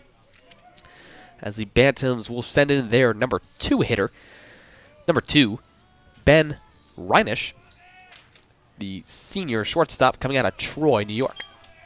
And that first pitch by Boyce will miss low, ball 1. And a good choice by Coach Ted White, keeping Jack Boyce in the game. I know there was that conference on the mound. We saw some action in the bullpen. But Boyce has been in, he's been in the zone. He's been in the groove so far. Why not keep him in and let him run? And the 1-0 pitch sails right low in the strike zone for a call to strike 1. And the 1-1 is low and off the plate, ball 2. Reinisch has had his 3rd appearance at the plate so far. He was up in the 3rd inning where he flew out to Jason Volpicelli on that hard line drive. Then he struck out over in the 1st as that 2-1 pitch misses low to bring the count to 3-1. I was scared for Volpicelli's life on that line drive. I mean, he barely got his glove up to cover his face just in time and get the out. The 3-1 by Boyce, who drills Reinisch right in the side. So he will move over to first base on the hit by pitch, and man, we could hear that in the press box through the headphones. That hurt. That was a hard pitch into the shoulder. I don't think Reinisch even had time to kind of duck and let it hit him in the back. So Reinisch will make it on the base path the first time today as the Bantams send up the number 3 hitter, number 13, Johnny Stamatis, coming out of Ridgefield, Connecticut. Stamatis so far 2 for 2 on the day with a single in the 1st and a single in the 3rd. When he had the single in the 3rd, he also came in to score, represent the Bantams' first run of the game. Time for Jack Boyce to kind of get, find his way back. It's always tough, get a little rattled after hitting a batter with the pitch. So we'll see if he can get his mind back in here.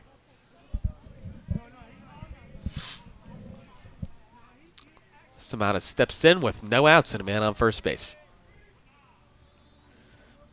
First pitch is hit and bounce over to Lowenberg, but that'll bounce foul where he fields it. That'll represent strike 1 to Stamatis.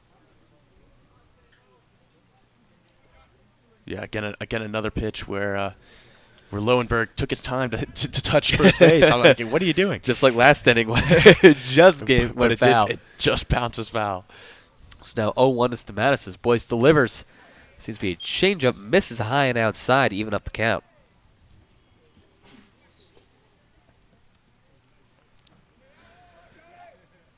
So 1-1 to the senior shortstop. That ball is low and outside for ball 2. As Stamatis signals to Reinisch to hold up and not advance to second, as Brian Wickman has a handle on the ball. Boyce seeming to lose control of his pitches recently. Kind of losing some outside. Still some action in the Generals' bullpen, as Boyce checks on Reinisch at first, but he will slide back in time. We'll see if Boyce goes more conservative with these next couple pitches. Doesn't try to paint the corners as much as he usually does. Boyce gets his sign as the sun starts to poke out here. 2-1 delivery, swung on and fouled off. Right in front of the plate, seems to hit the plate at that. That'll even up the count. It's 2-2 count here. Boyce with a chance to get the first out. Wind's dying down a little bit. Sun's coming out. I mean, this is a big change from what we had just about 45 minutes ago. Half an hour, 45 minutes ago. Yeah, it feels unplayable at that point, as Boyce says for the 2-2. Stamatis wanted to swing, but held up. That ball will barely miss high and outside. That'll fill the close. count. That was close. So now Boyce facing a full count with a man on first and no outs. The payoff pitch, as Reinisch runs on the pitch, is fouled off on the right field line. First base coach almost had a hand on it, but Stamatis will stay alive as Reinisch has to make his way back to first base. I'd like to see what Boyce does here, though, if he tries to go, more conservative down the line pitch, or if he goes more outside. And the payoff pitch, as Roush goes, is a high fly ball going out towards right center. Skyrocketing ball heading back towards the wall. That'll get behind Munson and hit the wall as Reinisch comes and rounds third, but he'll hold up over at third. So Stamatis is now 3 for 3 on the day with that long double, which barely missed the wall by a few feet. And Stamatis has been the spark for Trinity that they needed after falling into a 4-0 hole after that first inning. A tough situation here for Boyce, though. This is, one of the few times in this game that he has faced 2 runners in scoring position, 0 outs. Really needs to get something going here. So as you said, Crawford, Boyce will face with 2 runners on at third and second as number 28, the junior left fielder Mac Lauder, will step into the box. Lauder 0 for 2 on the day, and that first pitch is towards the left side field, lands for an easy base hit. That'll bring in Reinisch towards home. Stamatis rounds third, ball comes into Wickman. He's able to stop it in the infield before it rolls past him to the backstop. And so Trinity will get another run in this contest, bringing the overall score to 4-3. And now they just put 2 more runners in scoring position. Runner on second, runner on third. Boyce still without any outs to work with. So now Lauder reaches with an RBI single, is able to advance a second on the throw. And now the number 5 hitter, number 30, the junior designated hitter, Alex Rodriguez, out of South Windsor, Connecticut, and not the New York Yankees, will step into the box. Very important to note that. Gotta make sure. Gotta make sure. Still no outs here in this contest with 2 men on, 4-3 score as Boyce delivers. First pitch is swung on but foul, heading back towards the Bantam's dugout. That'll be strike 1. Wouldn't be surprised if we see a pitching change soon. Still some activity in the Generals' bullpen. I'm sure the fate of this battle will determine how Boyce proceeds. 0-1 misses high to even up the count.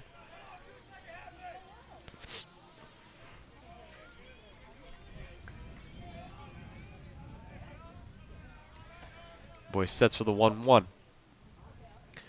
The ball swung on, foul, saw a foul ball coming back. 2 strikes to Rodriguez. Boyce needs a strike here desperately. Just get some sort of momentum, some sort of rhythm going. A strikeout would be huge for the Generals right here. Especially in a no-out situation with 2 ducks in the pond. And the 1-2 misses high and outside to even up the count. Rodriguez faces a 2-2 count from Boyce. Boyce just not showing the control of his pitches that he showed in those first couple innings. Boyce sets. Delivers a 2-2. It's swung on, and Feely jumps to get it, but can't quite get it. Rolls past him over to left center field. That will bring in Stamatis. That'll bring in Lauder as Rodriguez reaches over to second on a 2 RBI double. That'll represent Rodriguez's 3rd RBI on the day. It's crazy how fast the tables have turned in this game. For a while, it looked like Trinity wasn't going to be able to get anything going, and now a 3-run 5th inning. But Boyce still remaining on the mound. They're going to keep him there. Bantams for now will take the lead 5-4 in this contest. Still no outs in the top of the 5th as the head coach for the Generals, Ted White, comes out to the mound. And we will say, we will see a pitching change here at Captain Dick Smith Field as we stand with 1 runner at second, no outs. Score is 5-4. Looks like a pitching change here for the Generals. And we will have more information on that when we come back after the break. Banthams lead the Generals 5-4.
And welcome back to this broadcast of Washington League Baseball as the Generals take on the Trinity College Bantams. Bantams lead 5-4 here in the top of the fifth as a pitching change for the Generals. They bring in number 13, Andrew Ervolino, coming out of Wilmette, Illinois. He threw over on Wednesday against Eastern Mennonite University, coming in with a jam and bases loaded in the fourth inning. Was able to get out of the jam with a flyout and a strikeout. So no stranger to situations like this as the Bantams have a runner over at second.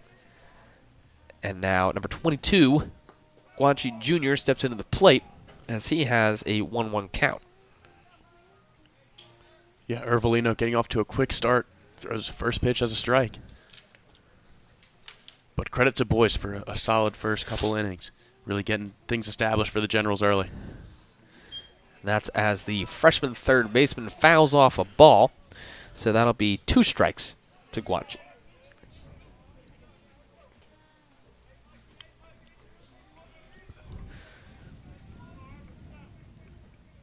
Ervolino sets for the 1-2. There's a breaking ball foul right back to the net. That one almost cleared the net. It hit the low point of the net, almost got over.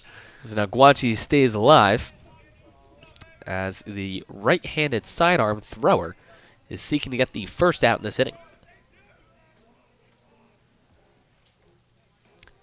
The 1-2 breaking ball swung on. That'll stay fair this time for Lowenberg over on the right side of the field.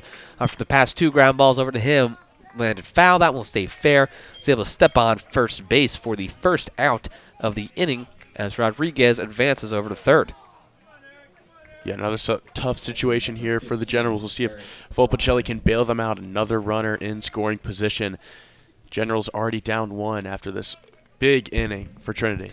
Now the sophomore catcher number 15, Eric Thronson, steps into the box. As that ball misses low and outside for ball 1.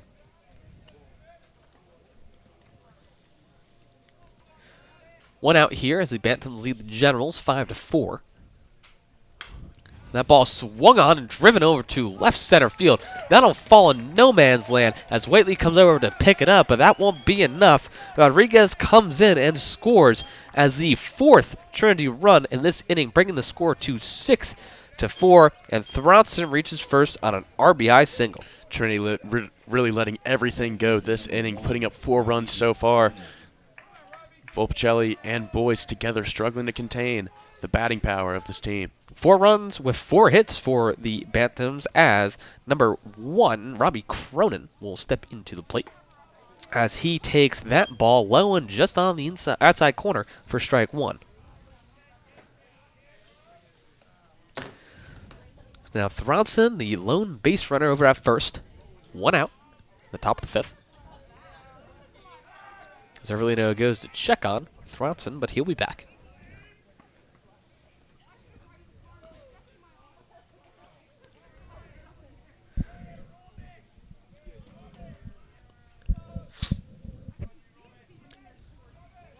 The 0-1 from Ervolino.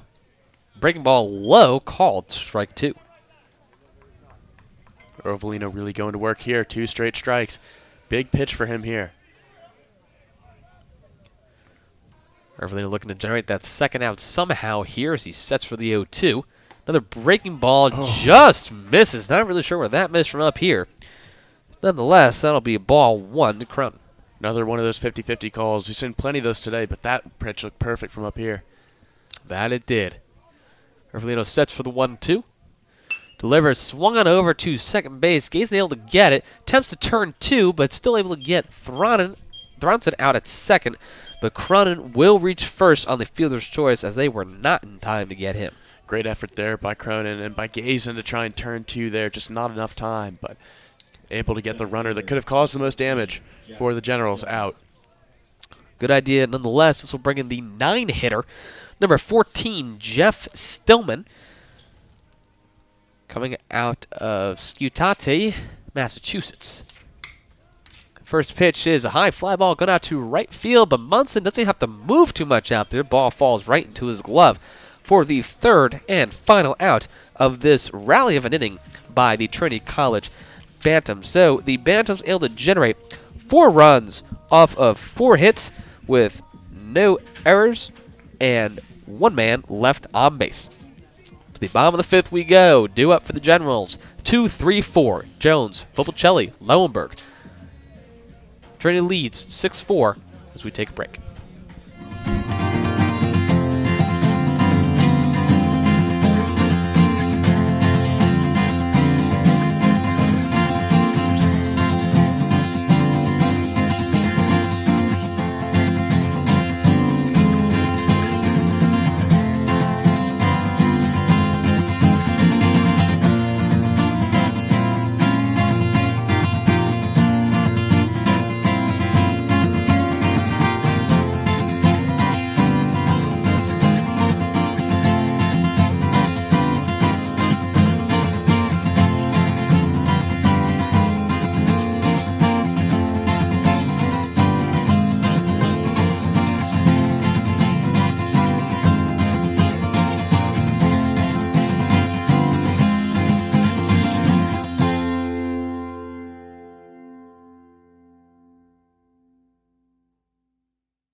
And welcome back to this broadcast of Washington League Baseball, where the Generals are trailing the Trinity College Banthams 6-4 as we head into the bottom of the 5th inning.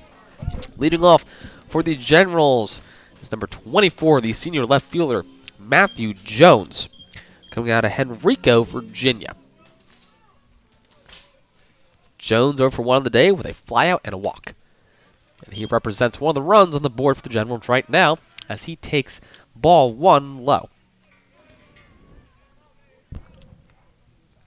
Generals really need to heat up behind the plate here. Simeone delivers a breaking ball that stays way high, 2-0.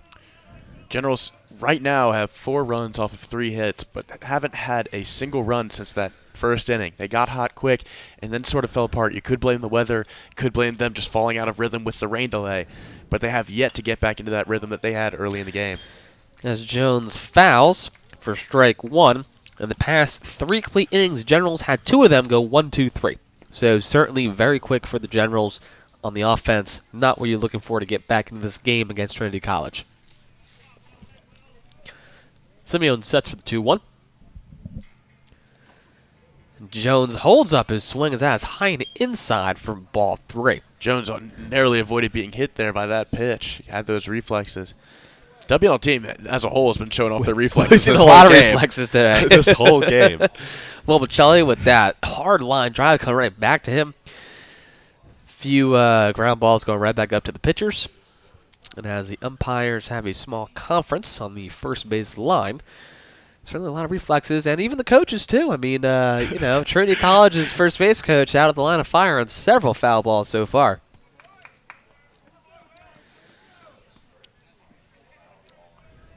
As that conference continues, now head coach of the Generals, Ted White, will get involved. So it looks like they're going to switch that from a ball to a foul ball. Jones might have made some contact there with the ball. So it'll be a 2-2 count now for Jones. And that seems to be the dispute out there. They are still going on. Sun has come back out to play here at Captain Dick Smith Field, and honestly, Crawford, you wouldn't imagine that 30 minutes ago or 40 minutes ago. It was pouring. I remember we were stressing during the break about how long this rain delay was going to last, and ended up lasting about, 10, 15 minutes? Yeah. Get back out here. The rain lasted just a little bit longer, just a little drizzle. All of a sudden, wind dies down, clear sky, no rain. This is a completely different ballgame. So it looks like that ball that Jones avoided to be hit the tip of his bat, the knob of his bat. That'll be strike 2. That was the conference about. The count's moving to full now after Simeone misses low for ball 3. So it didn't really make much of a difference. We are back at 3 balls for Jones. Still 2 strikes, though, on the board. Full count to Jones. Swings, fouls off, and stays alive. Yeah, that was a questionable take there by Jones. That was inside, and he still tried to chop away at it. We're seeing some action in the bullpens of both teams. One pitcher each getting loose out there. As a full count, swung on back towards the shortstop, Reinisch, who is able to toss over to Stamatis with plenty of time to get Jones out for the first out of this inning. And like you said, the Generals trying to get rid of that rhythm that they've had in the past couple innings of just 1, 2, 3, 3 straight outs, and then they're off. Get back in the field. So now down by 2 runs with 1 out here in the bottom of the 5th. The Generals will call on the sophomore third baseman, number 7, Jason Volpicelli, to come to the dish. Volpicelli currently batting .460 on the year. He is leading the team with hits.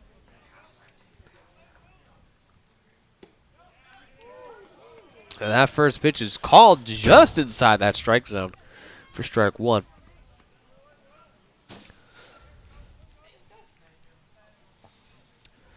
Simeones delivers for the 0-1. That'll stay low to even up the count. Simeone has really rallied from that tough start in the first inning, showing a lot more confidence on the mound. And I'm telling you, these past couple innings with 3 up, 3 down for the Generals, he's really found his comfort zone here. Delivers a 1-1, swung on, and that'll be a foul ball heading towards the Bantams bullpen.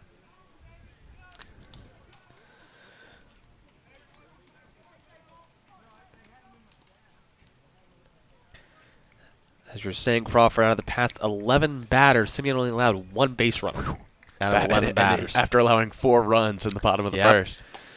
As that 1-2 stays inside to even up the count. Yeah, after that first inning, there seemed to be a switch. Maybe it was a rain delay. Maybe it was just getting his head on right. I don't know, but he is certainly performing well out there today.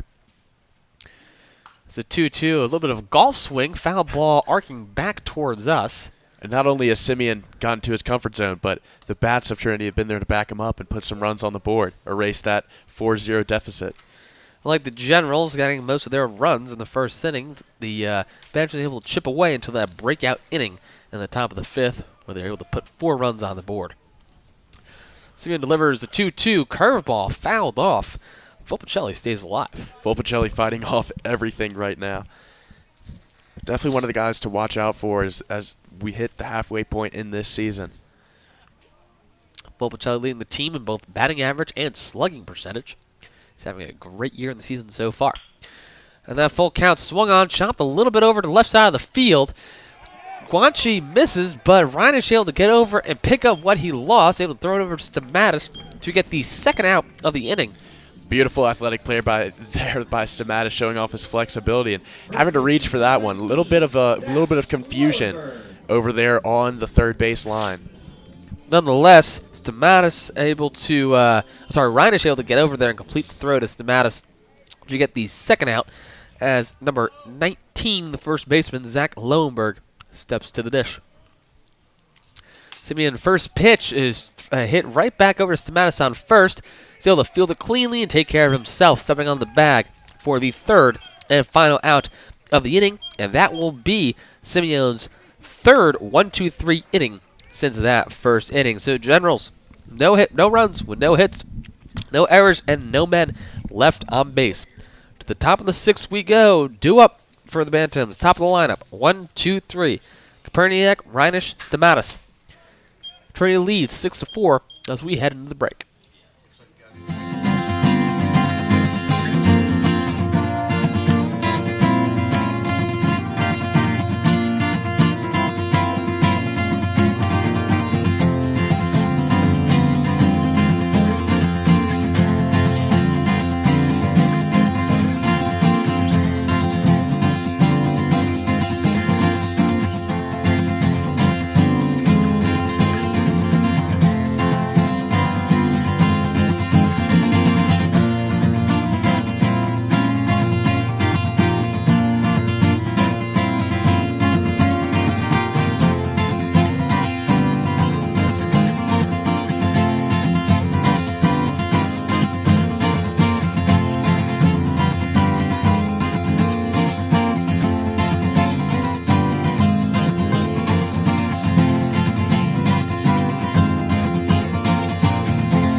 And welcome back to this broadcast of Generals Baseball as the Washington Lee Generals take on the Trinity College Banthams. This non-ODAC contest, Banthams lead the Generals 6-4 as the Generals call on a new pitcher to come in.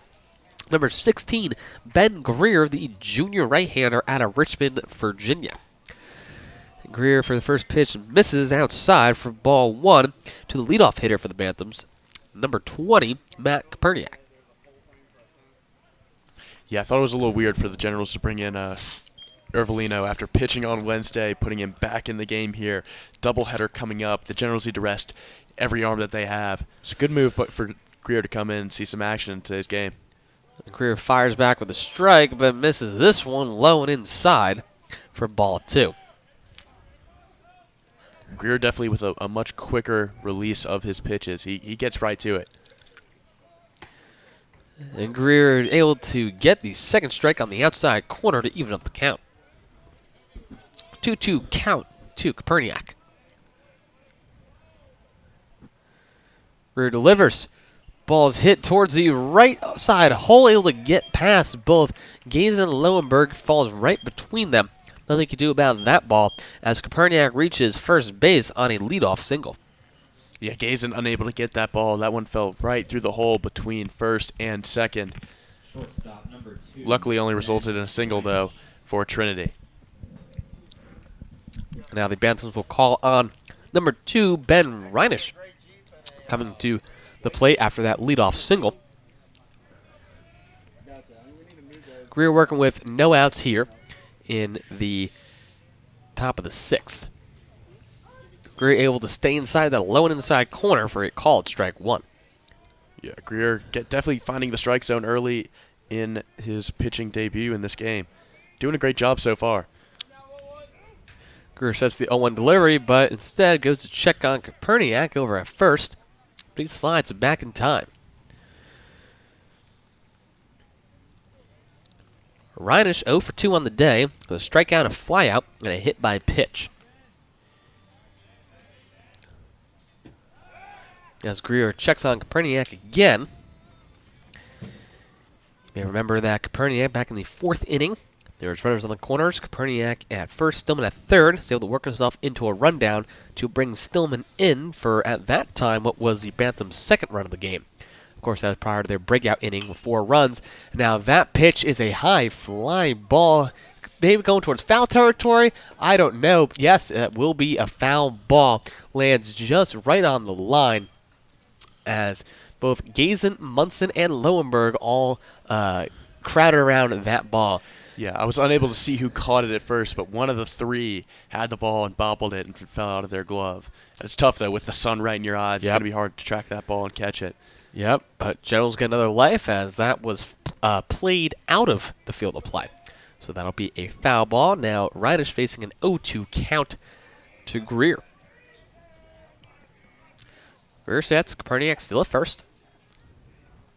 On the 0-2 pitch, Koperniak's breaking for second, but Reinisch will foul that ball high and out of the field of play. So Koperniak now has to come back to first, and the Generals know that he's looking to break for second. Yeah, Reinisch has just been fouling off, fighting off all these pitches. Still finds himself in an 0-2 hole, though. 0-2 stills the count. As Greer sets. Checks on Koperniak over at first base. Not that much of a surprise given his break for second on the last pitch. No outs here. Koperniak still breaks for first on the pitch. Now this ball is a high, towering fly ball over to left field. Feely able to call it off and reel it in for the first out. Koperniak had to hustle all the way back to first base to make sure that Feely couldn't throw over and get him out. 1 out. Great catch there by Feely, blocking out the sunlight, able to find that ball. A little bit of confusion there. You had 3 guys running for that same ball, all staring into the sun. Somehow made the catch. He made the catch and able to generate the first out here for the Generals as the Banthams will put up number 13, the senior first baseman, Johnny Stamatis. Stamatis out of Ridgefield, Connecticut, will take strike 1 from Greer.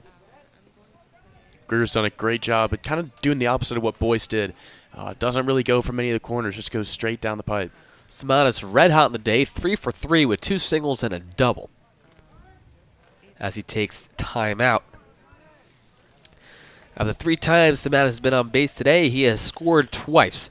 So he represents a third of all of Trinity's runs on the board. Greer delivers. That ball will stay low, but stays in the strike zone for a call at strike 2.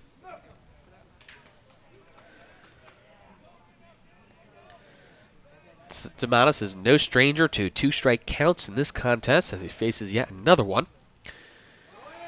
Koperniak's going on the pitch. Wickman unable to get the throw there in time, so Koperniak's patience has paid off. He reaches second base, the stolen base, as Stamatis takes it as a ball. Yeah, it looked like Wickman almost, bobbled it, lost control of that ball as he was trying to get it over to second base. So unable to get the out there. That would have been the second out of this inning. So now Koperniak over at second base, as Stamatis is facing a 1-2 count from Greer. 1 out here, the top of the 6th. Greer delivers, breaking ball. Fly ball driven over to right field. Munson lets it bounce, reels it in, so that stops Koperniak from heading into home. He'll stay at third. Stamatis will reach on an easy base hit. He is 4 for 4 on the day right now. This will now bring up number 28 for the Banthams, the left fielder, Mac Louder. Left fielder number 28, Mac Louder. Louder is 1 for 3 on the day. He had an RBI single over in the last inning, the 5th inning, which is a breakout inning for Trinity. Then he's had a strikeout and a ground out to complement it. Stamatis breaking on the pitch. Wickman throws over to second, but sails it over Feely's head. Stamatis will be over at third now. Koperniak will come in on surely what will be a General's error. Wickman once again struggling to get that ball over to second. This time he didn't fumble it, just completely airmailed second base. So now the Banthams will have a runner over at third. Stamatis, thanks to his single, is able to get on. Of course, errant throw, able to bring him over to third. Score is now 7-4 Trinity.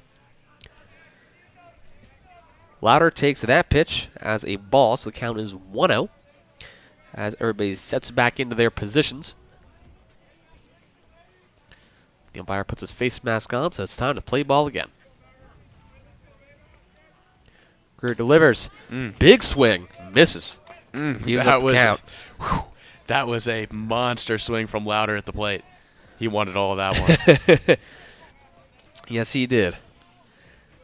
Good thing for Greer that he didn't connect.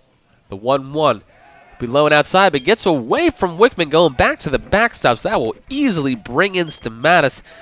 2 runs now for Trinity in the top of the 6th inning, bringing the score 8-4. And Wickman with some costly errors for the Generals recently. 2 missed throws, trying to pick off runners, stealing second, and then that miss there that scored another run for Trinity. Now, base is cleared. 2-1 count to Lauder. That pitch is inside, barely misses him. 3-1. And just as a general rule, the backstop here at Captain Dick Smith Field is a giant backstop. I mean, anything gets past there, you're easily coming in as Louder swings, and that's a high fly ball going out to Whiteley in center. He's able to center himself under it, reeled in for the 2nd out of the inning. Big out there for the Generals, just one more, and then hopefully their bats can get back into it like what we saw in that 1st inning. So now with that fly out, we'll bring in number 30, the designated hitter, Alex Rodriguez. Again, disclaimer, not the Alex Rodriguez. That time I wasn't going to say the town, but nonetheless, just for consistency's sake, he's coming out of South Windsor, Connecticut, as he swings on the first pitch. A very high fly ball gone out to left field. Jones able to track it, get under it, and bring it in for the 3rd and final out of the inning. So Greer making short work of Rodriguez on a 1-pitch flyout when he comes up to the plate. But the Banthams able to generate 2 runs on 2 hits with 1 error and no men left on base. To the bottom of the 6th we go. Do it for the Generals. 5, 6, 7. Burnett, Munson Whiteley. Trinity leads 8-4 as we head into the break.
And welcome back to this broadcast of Washington and Lee University baseball as the Generals are taking on the Trinity College Banthams.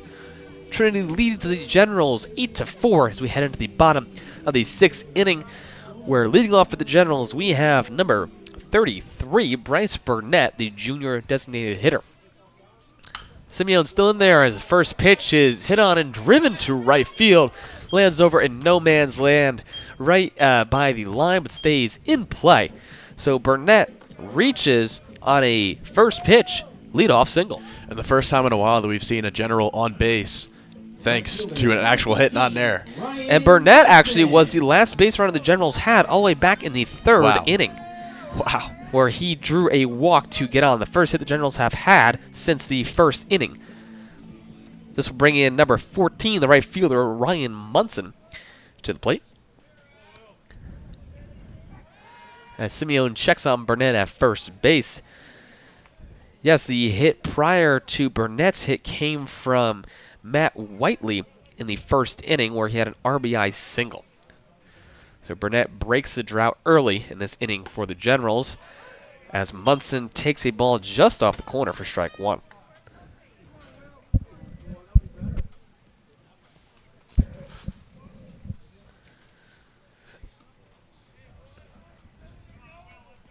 Simeon checks on Burnett again at first, but he is safely back in time. This is Simeon's 6th inning of work. Besides that first inning long rally by the Generals, he's been pretty consistent ever since as Munson takes strike 2 on the corner. Out of the previous 4 innings pitched by Simeon, 3 of them were 1-2-3. And the other one was a 4-batter inning where Bryce Burnett was able to be that or force the 4th batter to come up. And a fast difference from what we saw to Simeon in that 1st inning. I mean, he got up on the mound, did not look confident, allowed 4 runs from the Generals, and then just goes boom, boom, boom. The 2nd inning, 3rd inning, 4th inning, 5th inning. Munson takes one upstairs and outside for ball 1, and Simeon sets for the 1-2. Breaking ball swung on. That'll stay fair. Barely clears the 3rd baseline, but that'll stay fair. Going back towards the Banthams bullpen. Lauder there to recover as Burnett comes into 3rd base.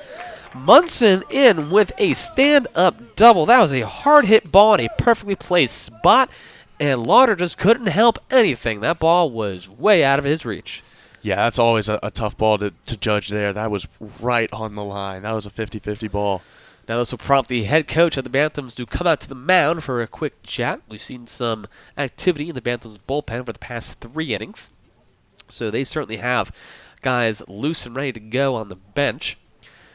As the Generals now have 2 base runners, something that has not happened since the 1st inning. Burnett at 3rd, Munson at 2nd. As they are trailing 8-4 in this non-ODAC contest. Conference on the mound is still occurring. While they're doing that, a quick preview for the General schedule ahead. They will be at Guilford tomorrow for a doubleheader starting at noon. Hopefully the team will be back in time at campus for the annual Fancy Dress, which is a campus-wide event here, essentially a college prom that the whole student body looks forward to. After that, they have 2 home games. Bridgewater on the 26th at 4. They are all ODAC conference games, something the Generals are desperately trying to get back into. Well, the Conference of the Mound has ended. This will now bring up number 10, the sophomore center fielder, Matt Whiteley, to the plate. 2 runners on, no outs.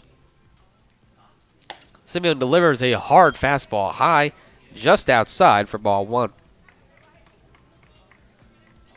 Generals in uncharted territory, or at least of recent, with runners in scoring position. See if they can capitalize here. That ball is swung on, hit foul to even up the count. Indeed, the last time the Generals had a hit, it was also blue skies when we started this game. And so, Maybe it's a coincidence. hey, maybe it's the weather. You never know. You never know. The weather has had a great impact on this game, though, for sure. Simeon sets for the 1-1. Fastball swung on straight back to the net. 2 strikes. It's amazing, even with the net, plenty of people in the crowd jumped at that one. I was just going to bring that up. A few parents are here today to cheer on, and students as well, here to cheer on their fellow Generals, and a lot of people, a lot of big reactions in this game, reflexes, I should say. That's 1-2 is a soft ground ball, bobbled over to third base. Whiteley just doesn't get there in time as Guanchi Jr. able to eat that up and toss it over to Stamatis, literally by a quarter of a step to get out Whiteley. That was a close call. You could hear from the crowd reaction too. They did not like that call. So just 1 out at this point. Just 1 out. Just 1 out. 1 out by Whiteley there, so but still that some will room for the Generals. That will score a run. So Burnett comes in to make this a 8-5 game. Munson moves over to third off the throw. Now this will bring up number 32, the freshman catcher Brian Wickman, to the plate. And he swings a high fly ball going out towards shallow left field. It looks like Lauder's coming in. He's able to call off Reinisch. Munson holds at third base due to the proximity of where that ball was falling.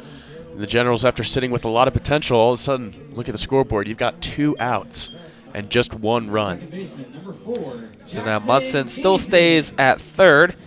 With 2 outs, the Generals will call on their 9-hitter, number 4, Jackson Gazen, come to the plate and start some magic here in the late innings.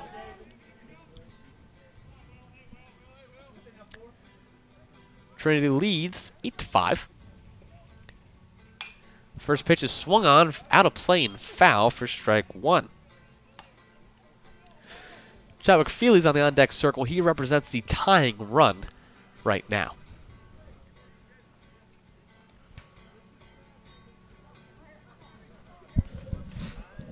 Simeon delivers. Gason squares up for a bunt, and bunt he does.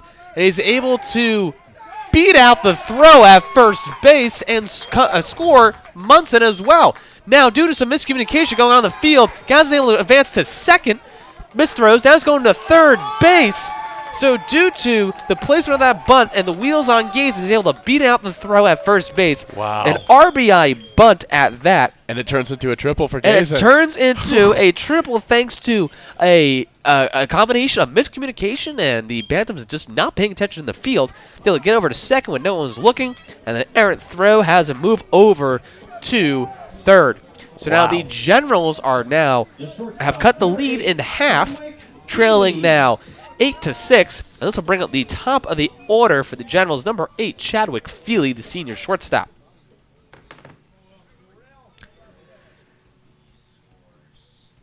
First pitch, Feely takes right down Broadway, a little bit low. Feely still in search of the 2 hits he needs today to tie the all-time Generals record for hits. It's currently at 187. The record's at 189. And a big swing by Feely. That ball's low and outside for 2 strikes. That was not the best ball to swing at there for Feely. That was, he was swinging out of his shoes across the plate to try and get a piece of that one. So now 2 strikes, Feely, 2 outs. Gazen over at third base. Feely at the plate represents the tying run. Simeon delivers. Swung on and fouled back. Feely stays alive.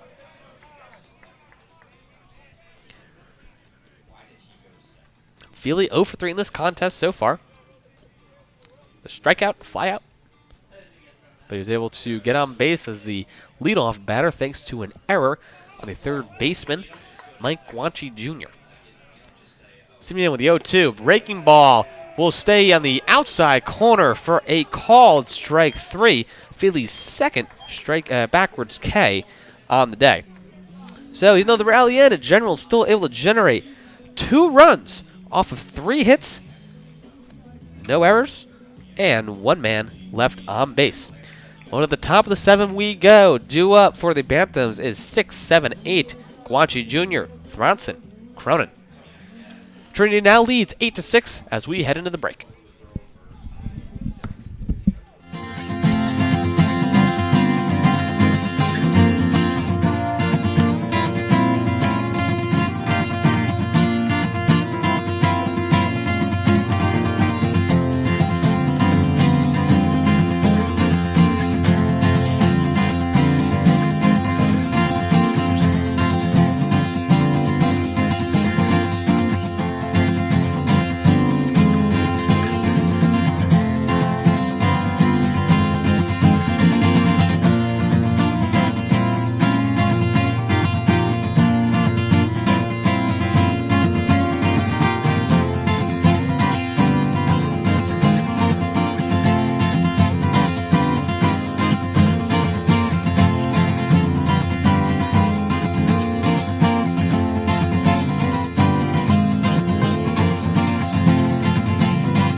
And welcome back to this broadcast of Washington Elite University Baseball as the Generals take on Trinity College in a non-ODAC matchup. Trinity leads the Generals 8-6 going into the top of the 7th inning.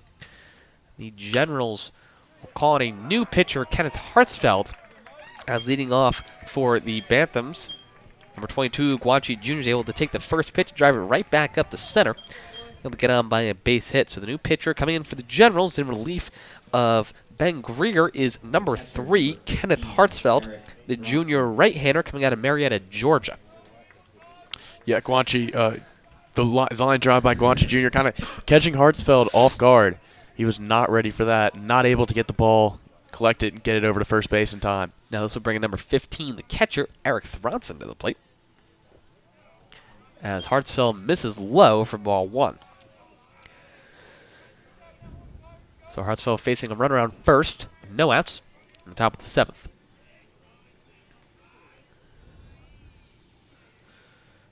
Hartsfeld delivers. Misses low again, 2-0. Yeah, Hartsfeld not finding his rhythm as quickly as Irvolino and Greer were able to back when they first came in for the Generals.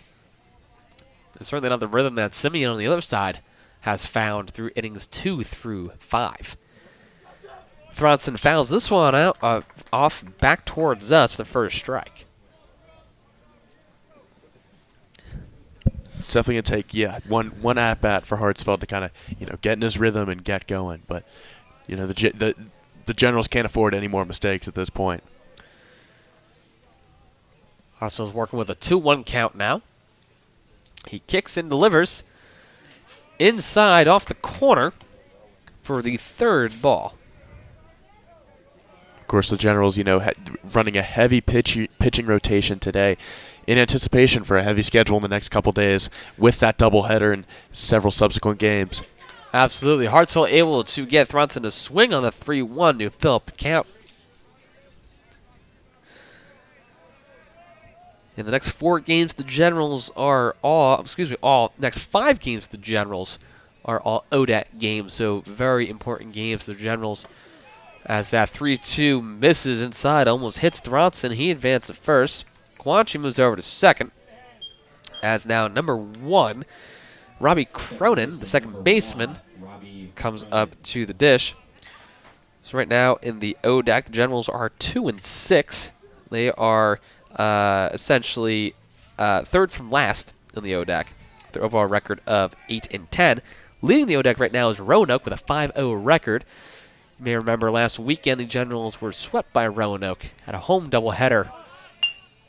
Now Cronin lines up a bunt, able to lay down the bunt. Hartsville has a heads-up play, able to scoop up that bunt, throw it right over to Volpicelli at third to stop Guanchi in his tracks. And a great play there by Hartsfeld. Knew exactly where the runner was going to go and knew that runner could cause this hole for the Generals to get even further, go from a 2-run deficit to a 3-run deficit. So gets the guy out at third, leaves 2 guys on first and second, but he's got plenty of time to deal with those guys. Heads up play thanks to all those PFPs Hartsville's been doing. So now Cronin makes the first on the fielder's choice. Now number 14, Jeff Stillman enters, steps up to the plate as he swings and misses at the first pitch for strike 1. Hartsville working very fast out there now. Kicks and delivers for a ball that just misses the outside corner. That was to close. Even up the count. That was a very close one, and we have seen plenty of those today. Actually, a surprising amount. Hartsfeld gets his sign. He kicks. Very hard fastball, misses low for ball 2. Last thing Hartsfeld wants to do here, and last thing the Generals need here is another walk to load the bases. Hartsfeld presumably keeping the ball low to generate a double play and get out of the inning. 2-1 is swung straight through and misses to even up the count. So now a 2-2 count to Stillman. Stillman has 1 hit on the day, which he was able to collect back in the second inning. So delivers a swung and a miss for a strikeout and the second out of the inning. Stillman goes down swinging. That's a confidence booster right there for a new pitcher in the game with Hartsfeld. Look at this. He's already ready for the next pitch. He's working very fast out there, the junior right-hander. He is working through these guys right now. Great look. Great way to get some momentum great way to get a momentum boost and get in your comfort zone early in a game. Let's bring up the number 1 hitter, Matt Perniak, for the Banthams as he takes strike 1 just off the plate. And Hartsfeld again, even when I mark down the strike, I look up. He's ready to go again. He's working very quick out there. The 0-1 breaking ball stays in the zone. Froze up Koperniak. That's an 0-2 count by Hartsfeld. And again, as I look up, he's ready to go. He's methodical with it. He knows exactly what he's doing. I know Crawford was saying earlier he's got to find his groove, and I think he might have found his groove now as he faces an 0-2 count with 2 outs. Breaking ball off the plate. Looked like he was testing the batter there, see how far he'd go, see how far he'd swing. Ball is just a bit outside. Now facing a 1-2 battle to Koperniak. 2 men on at second and first as Hartsfeld delivers. Swung on in a frozen rope towards right field. Almost drilled the Bantham's first base coach. I mean, he must have a target on his back or something. I mean, everything is going his way. I mean, missed him by mere inches. Might even grace his sweatshirt out there. Anyway, Koperniak stays alive with 1-2. Hartsfeld sets. 1-2. Swung on and drilled into left center. That ball is curving and it will fall between Jones and Whiteley. That'll be enough to bring in 1 run, possibly 2, as a throw from Volpicelli is a little bit high. That will bring in 2 runs. So Koperniak able to capitalize on a base clearing 2-run, 2 RBI double, bringing in both Eric Thronson and Robbie Cronin. And the Generals fall right back into that hole, now down 4 runs yet again. It is now time for Hartsfield to, keep things going, get back to where he was, and then get, the Generals' bats kind of came back to life last inning, see if they can continue that in the bottom of the 7th. So now the 2-hitter, number 2, Ben Reinisch, will step into the plate, the senior shortstop. Reinisch 0 for on the day, as he takes strike 1 lone in the zone. Again, even with that, after letting up those 2 runs, Hartsfeld right back in his position. Just misses there to even up the count. So Mac Perniak's over at third now. Ben Reinisch looking to find a hole somewhere and bring his buddy in. So 1-1 breaking ball stays right on the inside corner. Excellent pitch by Hartsfeld. That was close to being a ball there, painting those corners. Every pitcher's living on the corners today. Jack Boyce especially got that started early. The 1-2. Low and just missed a little bit too low to even up the count. That looked like a almost near perfect pitch from up here. Reinish steps in the box for the 2-2. 2 balls, 2 strikes, 2 outs. The pitch. Curveball on the outside corner stays in there for a called strike 3. And Hartsfield able to exit the inning, but not before the Banthams able to generate 2 runs off of 2 hits, no errors, and 1 man left on base. While we head into the 7th inning stretch here, do it for the Generals. 2, 3, 4. Jones, Volpicelli, Lowenberg. Trinity leading 10-6.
And welcome back to this Washington Lee University baseball broadcast as the Generals take on Trinity College out of Connecticut.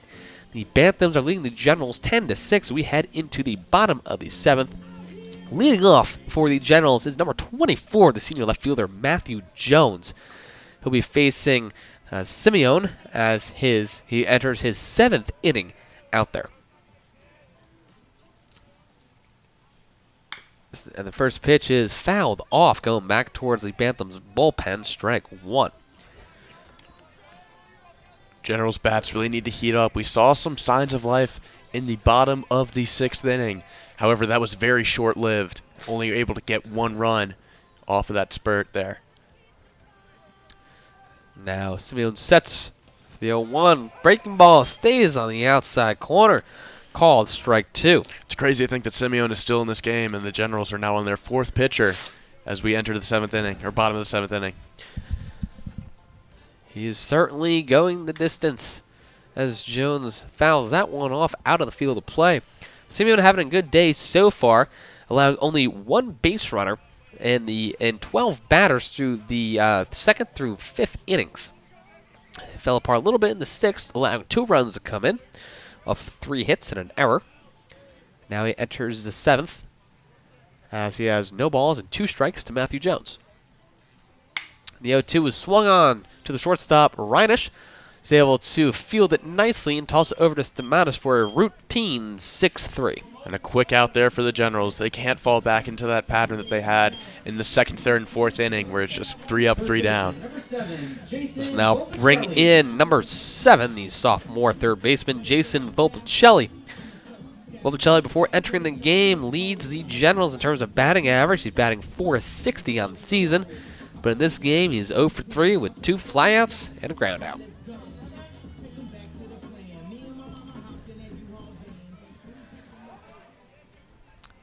Volpicelli steps into the box.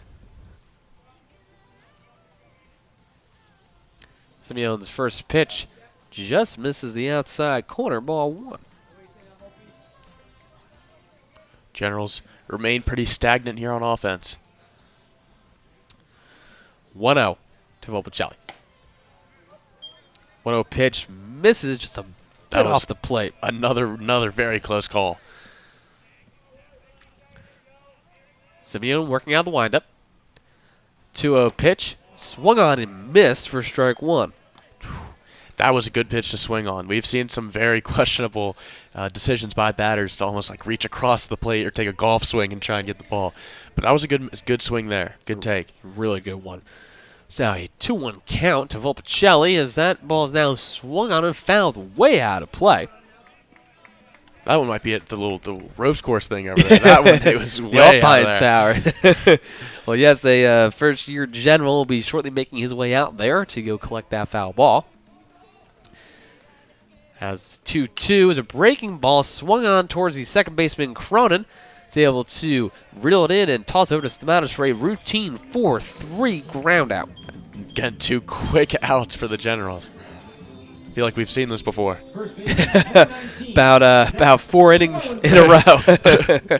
And with that, we'll bring in number 19, Zach Lowenberg, the senior first baseman coming out of Baltimore, Maryland. 2 outs here in the bottom of the 7th. The Generals trailing the Banthams by 4 runs. That first pitch is swung on a foul straight back towards the net.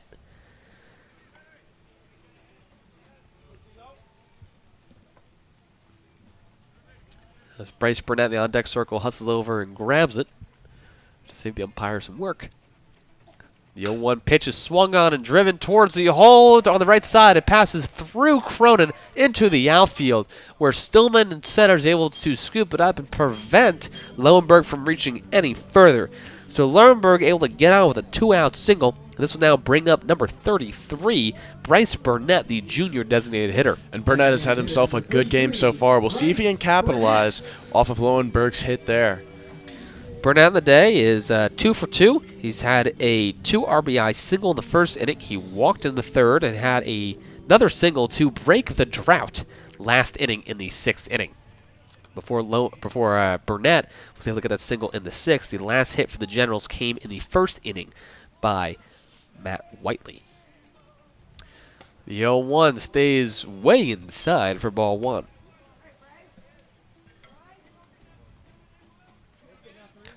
Burnett now 1-0. 2 outs. Lowenberg over at first. Stillman in center, shading slightly towards the right.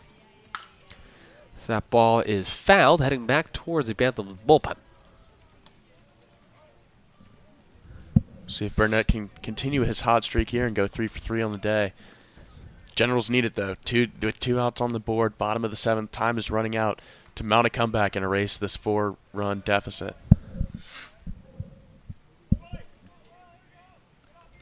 Burnett steps in for the 1-1. Simeon sets.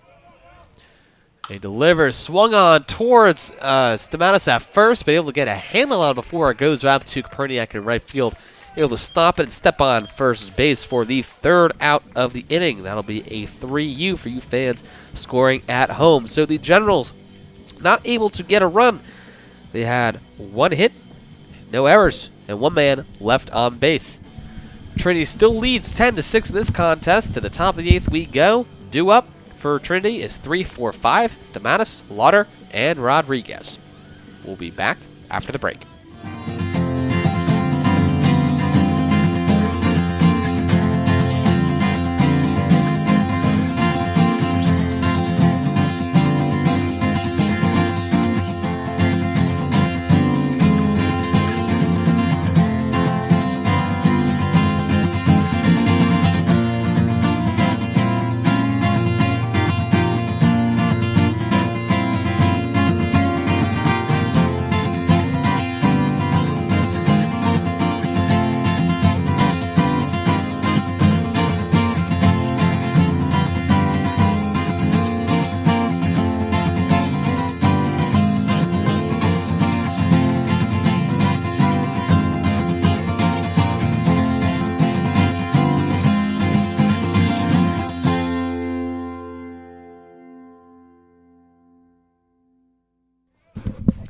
And welcome back to this broadcast of Washington Lee University Baseball as the Generals take on Trinity College out of Connecticut. The Banthams leading the Generals 10-6 as we move into the top of the 8th inning.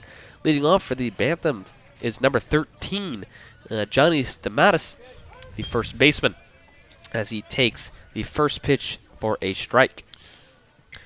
Stamatis is very hot in the day, 4 for 4 so far, with 3 singles and a double. As he fouls that one off to make it 0-2.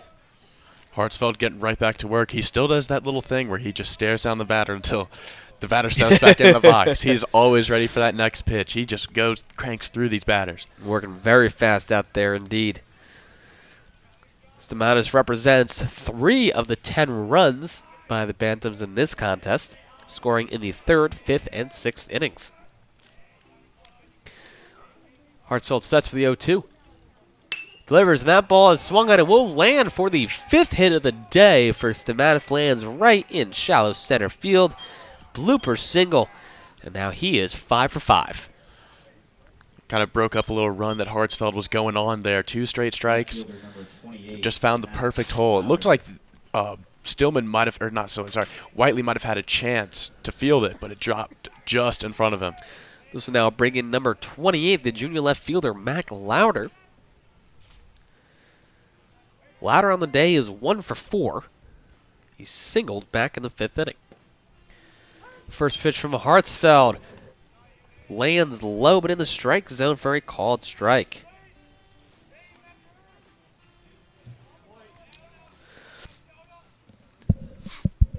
The 0-1 is low and outside, even up the count.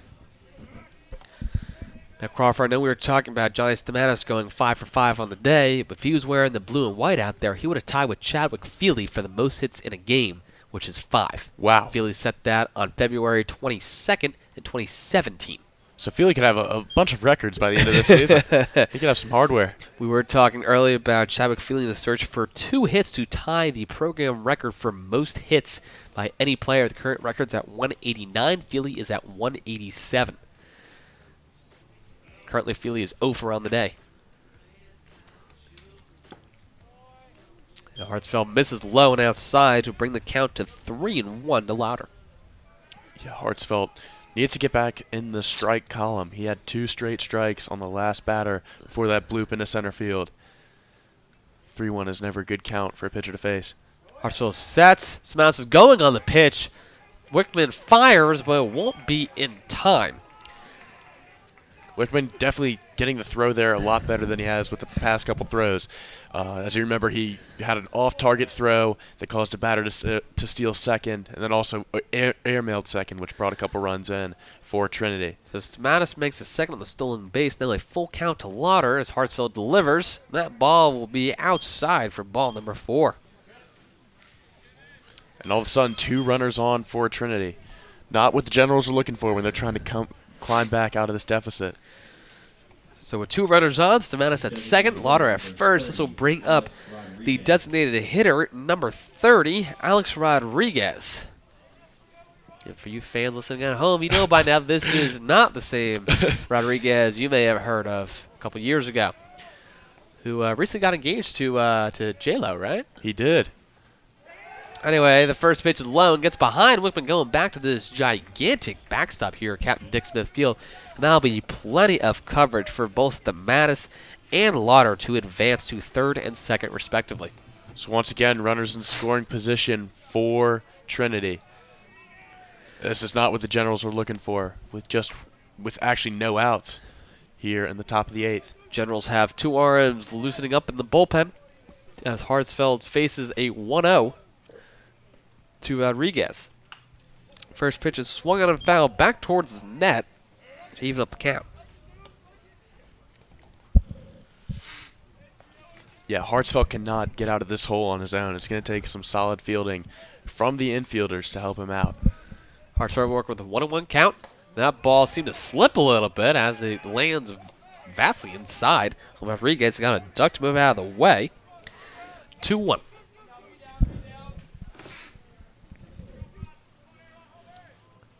Hartsfeld sets the 2-1 delivery. He kicks.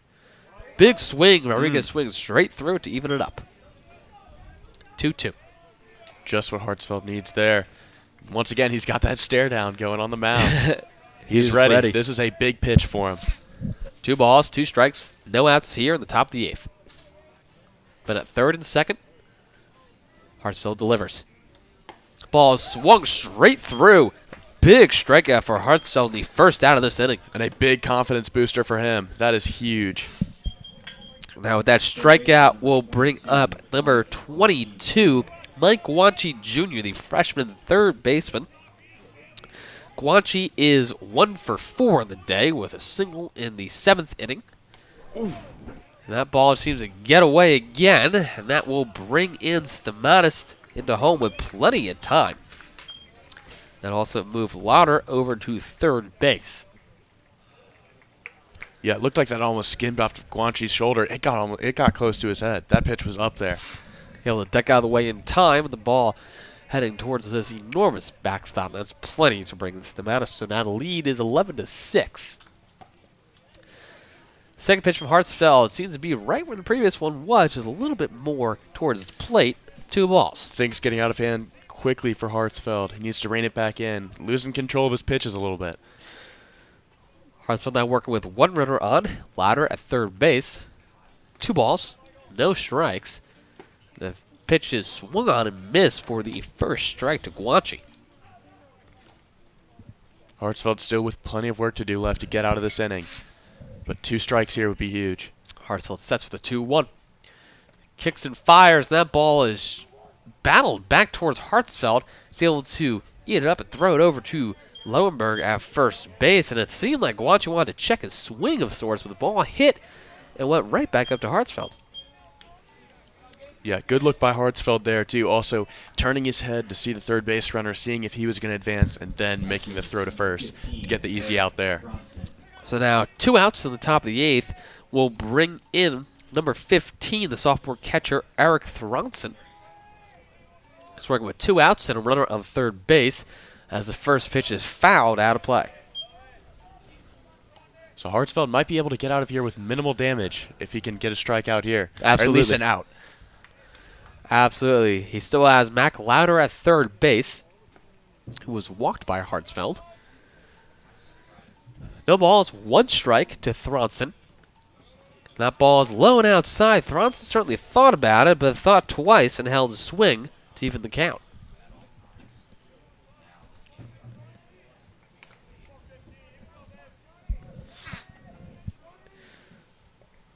Hartsfeld working with a 1-1 count. He delivers. Ball is low and just on the corner for a called strike 2. Solid pitch there by Hartsfeld. Hartsfeld's now in a good spot, a 1-2 count. And it's one of those pitches that's actually, the 50-50 calls, it's actually gone our way. A lot of those have not been going our way today. And he lands in a curveball on the outside corner for a called strike 3, and he gets out of the inning. Despite the strikeout, Bantham's able to generate 1 run off of 1 hit with no errors and 1 man left on base. To the bottom of the 8th we go. Do it for the Generals. 6, 7, 8. Munson, Whiteley, Wickman.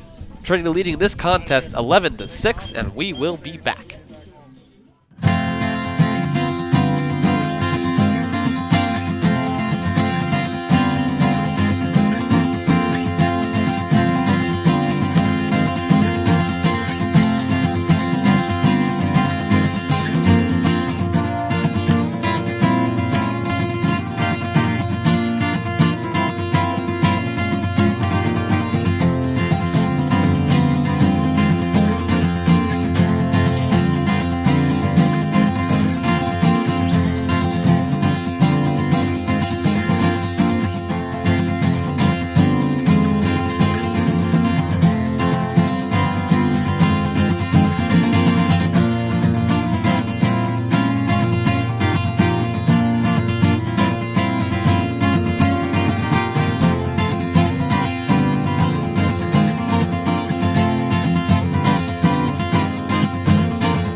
Welcome back to this broadcast of Washington Lee University baseball as the Generals are taking on Trinity College in a non-ODAC matchup.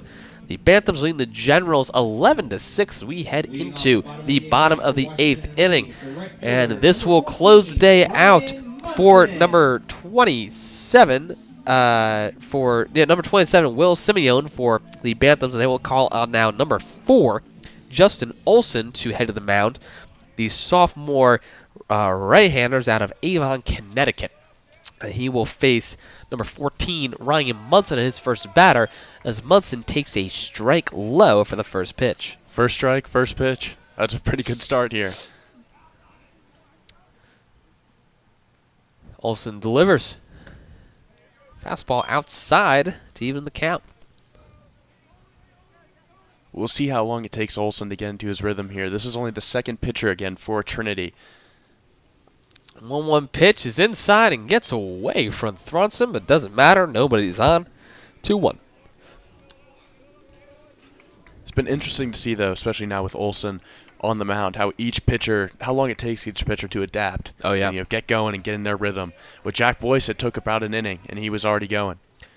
Olson working with a 2-1 count, fires low and in the strike zone to even it up at 2 balls and 2 strikes. Generals need something here. They can't put off their comeback until the bottom of the 9th inning. The junior right fielder from Texas steps into the box. As he sees and swings but misses, strikes out for the first out of the inning. And not the best take there. Ball looked a little inside. So with that strikeout by Olson coming out of the pen, Generals will now call on their 7th hitter, number 10, Matt Whiteley.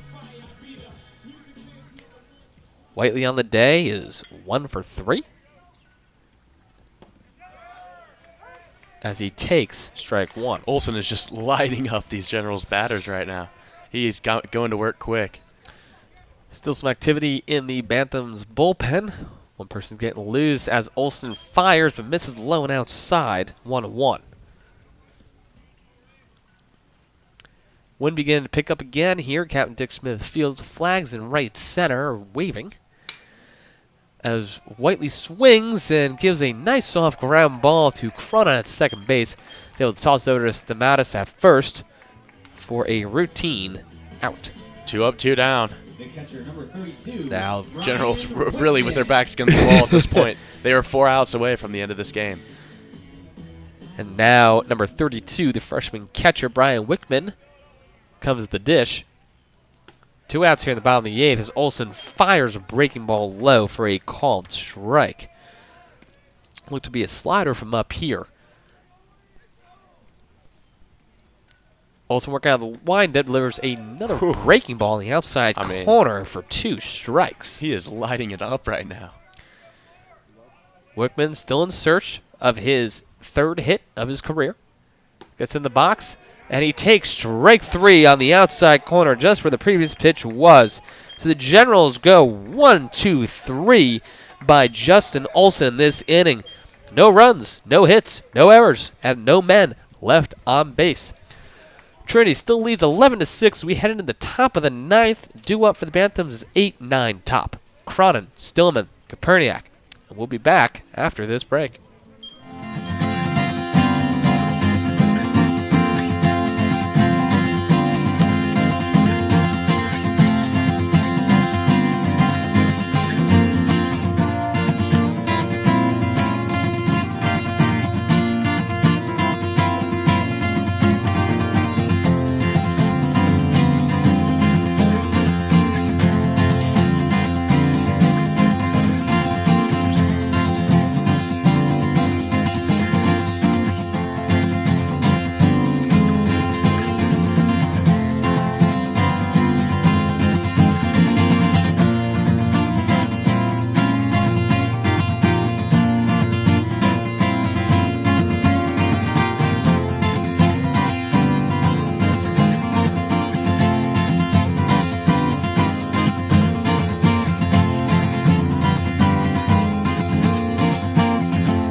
And welcome back to this broadcast of Washington Lee University Baseball as the Generals take on Trinity College Banthams. Trinity leading this contest 11-6 as the Generals calling a new pitcher to come in. Number 11, Chris Cotton, the junior right-hander out of Charlotte, North Carolina. He will first face number 1, Robbie Cronin for the Banthams as he delivers the first pitch in low for a called strike. Cotton getting going quickly. Already 2 strikes on the board. And much like Hartsfield, he is working quickly through these pitchers. He does not take his time. Cotton sets for the 0-2. Breaking ball comes in, swung on a high fly ball going out to left field. Jones running in to grab it, but Feely is able to catch it behind his back. His back was turned to the infield. He runs out to left field, able to reach over and bring it in for a huge first out for the Generals. Amazing catch there by Feely. It looked like Jones wasn't going to make it in time, but Feely with the speed to get there and cover that hole in between the two of them. Now let's bring up the 9-hitter for the Banthams. Number 14, the center fielder, Jeff Stillman. Stillman on the day has only 1 hit back in the second. This one has a fielder's choice, a fly out and a strikeout as he swings and misses at strike 1 from Cotton.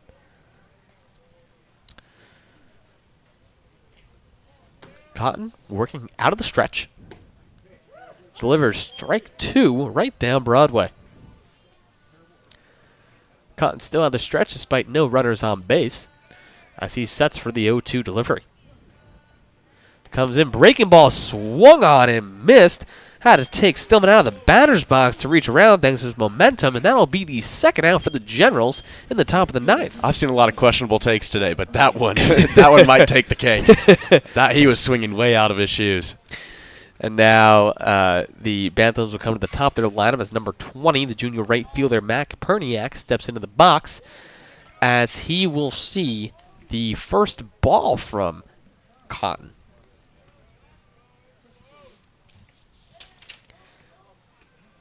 Perniak out of Adams, Massachusetts, takes strike 1 low to even the count. Cotton working relatively quick out there on the 1-1 delivery. That ball is launched into right field. That is going back, and that is gone. That is out of here through the towering right field wall here at Captain Dick Smith Field. And that was a ball when it came right off the bat. You knew that was going somewhere. That was an absolute bomb. I mean, It had the trajectory, the momentum, the speed, everything to land well behind the right field wall. From my seat, it looks about 370 out to the scoreboard. So you know, back to the napkin estimate, that was about a 350 foot shot. But you have to remember that wall is about 15, 20 feet high. Exactly. So needs to be a bomb to clear it out in right field. So Trinity will generate a run off of that as now number 2, Ben Reinisch, the shortstop, comes into the plate.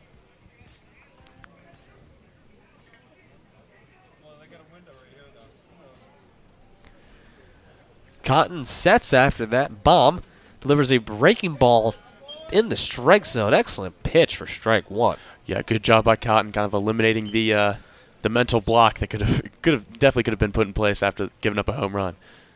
Fastball high and inside, a little bit of chin music to even the count. And looks outside the press box. It looks to be raining again. Some sort of sun shower. Looks to be. It might be snow. I think it's snow.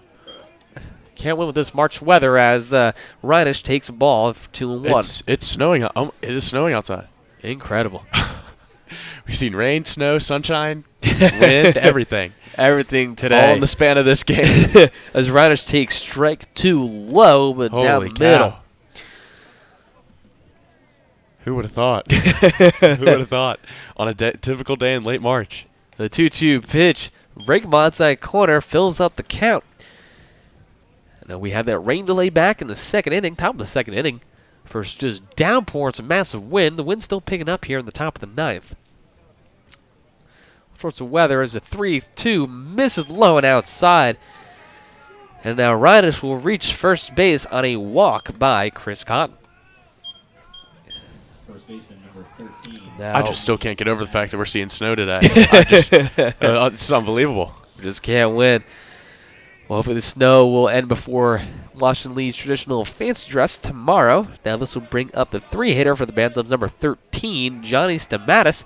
Stamatis currently 5 for 5. He's wearing the blue and white. He's setting a record right now, or rather tying a record with Chad McFeely for the most hits in a game at 5 hits. With that, Stamatis takes strike 1. Stamatis with 4 singles and a double today. It's red hot. And that ball is a high fly ball heading out towards Munson in right field. That ball's going back as well. That will be gone. No, that'll stay in bounds. That'll stay in. Off the wall. That'll be off the wall. I'm sorry. So anyway, But a triple. it's a triple at that. So that will bring in Reinisch. And now Stamatis has a 6-hit day thanks to that triple. He is now just 1 hit short of hitting for the cycle, but unfortunately I doubt that we will see that in this contest, as now Trinity leads the Generals 13-6. And it's no surprise from Stamatis. He is the Trinity leader in batting average and also the leader in RBIs and runs so far this season. Traditionally your best hitter is in the 3-hole, but this is now bringing the cleanup hitter, number 28, Mac Louder. Louder on the day is 1 for 3 with a single and a walk. So 2 massive bombs in this inning by the Bantams as Lauder takes a ball to even up the count.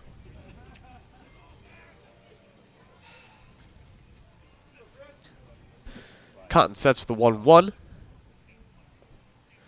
He delivers low outside, ball 2. So 2 outs here in the top of the 9th.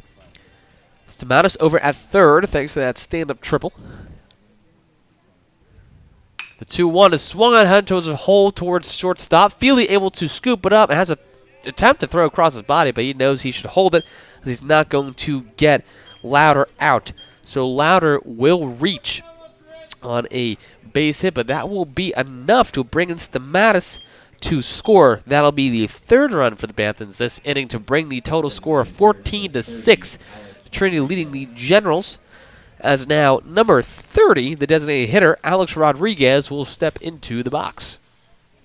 I'm going to hold back from making the typical reference. The first pitch swung on and drilled into the shallow center field. Wiley able to come up to stop from getting past him, but that is a very clean, honest base hit.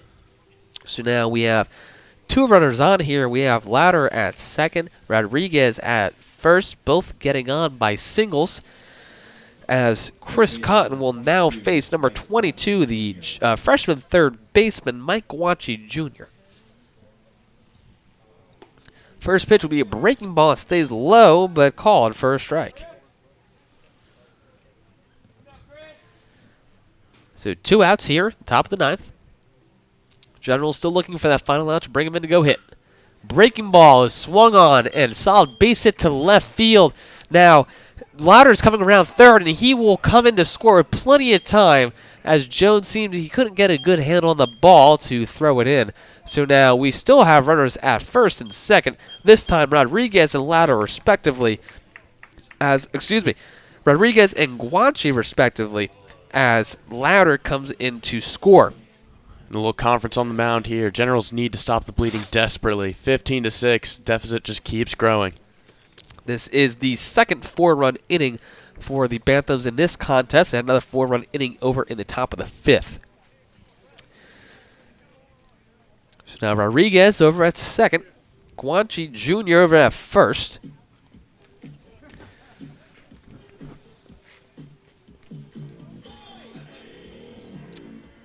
And now we will see a pitching change here. Looks like Chris Cotton will be done for the day, as number 23, Peyton McCann, will take the mound. McCann coming out of Midlothian, Virginia. Now pitching for Washington Lee, number 23, right-hander. McCann. And so Crawford, besides reflexes, which we've seen plenty of during this game, and some awful weather here and there. What are some other big takeaways or big consistencies we've been seeing in this game so far? Listen, I think the pitching for Washington and Lee as a whole, definitely a big rebound from what we saw, giving up 7 runs in the 8th inning. Listen, they allowed 15 runs total, but I think there were bright spots in the rotation individually. I think Jack Boyce did a great job with the first couple innings. I think that Hartsfield did a great job, and I also think that Greer did a good job while he was up there for a little bit. I understand the mentality of, doubleheader coming up, plenty of games coming up in a short span of time, so you got to space it out, and you can't put all your arms, you can't waste everyone in one game. But I think that's definitely a bright spot to look for here. I think the biggest thing, though, is more offensive consistency. Yeah. I think that was the biggest struggle for the Generals all day today. Just not being able to find anything, really no one to lean on.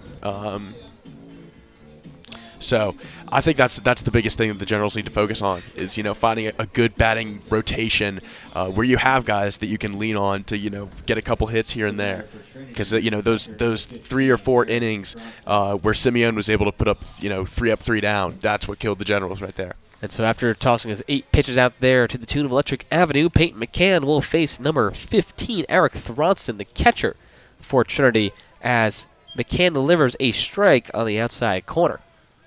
2 outs here for McCann to work with. Men on second and first. 2 outs here in the top of the 9th. Definitely coming into a better situation than most of the other pitchers have come into in this game. He's not bailing anyone out. They got 2 outs. McCann only looking for 1 out here as he misses with that breaking ball outside.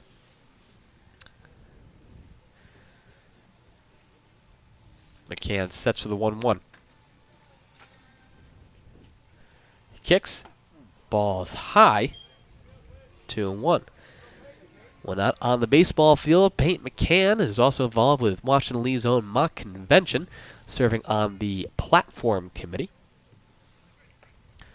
And then when I'm not in the broadcast booth, I'm also working on mock convention as the political director for the organization. So he's a great ball player and a great mind at that, as he's able to get Thorson to swing and miss, evening up the count. Just 1 more strike here. Then Generals really have to mount a comeback. 2 balls, 2 strikes, 2 outs, 2 base runners on at the top of the 9th. McCann sets, working out the stretch. He kicks, delivers, swung straight through and missed for a huge strikeout by McCann coming out of the pen. So that will close the books on this inning, but not before the Banthams able to generate 4 runs off of 3 hits. No errors, and 2 men left on base. So Trinity leading this contest still 15-6 as we head into the bottom of the 9th. Due up for the Generals, 9-1-2. Gazen, Feely, Jones. We'll be back after this break.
And welcome back to this broadcast of Washington Lee University Baseball as the Generals are taking on Trinity College out of Connecticut, where the Banthams are leading the Generals 15-6 as we are heading into the bottom of the 9th inning. And we have now a new pitcher coming in for Trinity, number 23, the freshman right-hander Jake Mello, coming out of Millis, Massachusetts. Mello will go against Jackson Gazen. As I said before, Gazen, one of 2 freshmen in this starting rotation for the Generals. Gazen will take strike one, hard fastball down the pike. Gazen so far 1 for 3 on the day with a single back in the 6th inning. Gazen squares up for a bunt again, which is how he's get his first hit of the day back in the 6th, but unable to connect. So that'll be strike 2. And what an amazing hit that was. He turned a bunt into a triple. It was. That is not something you see every day. Perfect placement, and he is fast. He is very quick. And it also it benefited him that there were a couple errors on Trinity's end, but still. Mello's 0-2 pitch is found out of play, so Gazen will stay alive. Amazing, though, as a freshman that Gazen has worked his way into the starting lineup, even as an infielder, too. Crucial position on this team. And he's a regular starter at second base for the Generals as he takes a ball that is way outside for ball 1. He and Brian Wickman were basically the future of this WNL team. They're starting this hot while they're freshmen. Just think when they're seniors. The 1-2 just misses Gazen. He was able to get out of the way. He almost fell low for doing that. Right at his feet, able to jump up in time. So that'll even up the count. You got to think he's thinking, man, forget this. I don't want to get hit. I want to get a hit. Yes. The 2-2 delivery is low and inside. Bounces off the plate. Count's now filled. Mello started off very controlled with his pitches. Now he's losing them. He lost one left, one right, almost hitting Gazen in the feet. Mello's 3-2 delivery is swung on a high foul ball coming back up over the press box. Gazen will stay alive.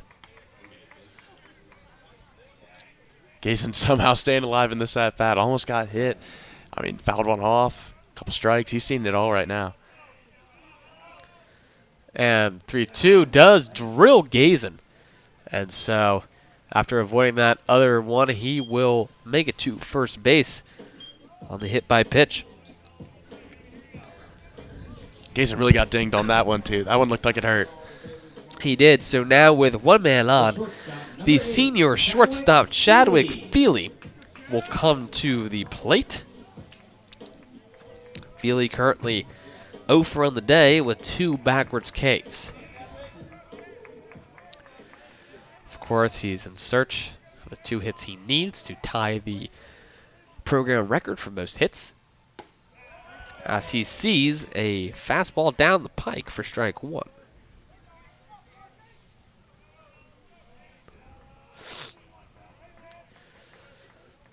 Mello now working on the stretch. Gazen over at first. The 0-1 is hit, and a high fly ball heading out towards right field. Koperniak looks to be under, and he is. Reels it in for out number 1. Gazen with a heads-up play there, going back, retreating to first base. But he was waiting. He was hoping that there was a drop there in the outfield. Left fielder number 24. But without the drop, the Generals now call their 2-hitter, number 24, Matt Jones, a senior left fielder. Jones also 0 for on the day, but he had a walk back in the first. And he will see what seems to be a 2-seam fastball right off the plate for strike 1. Looked like he had a little movement on it, too. That was a good pitch. But Generals with pretty much nothing to work with at this point. Mello still has 1 runner at first. Jackson Gazen delivers the 0-1, which just misses the outside corner. Catcher held it there for a little bit, trying to get a reverse on that call. Despite the framing, that'll still be a ball and even up the count. Mello sets for the 1-1. That ball swung on and popped foul. 2 strikes on Jones.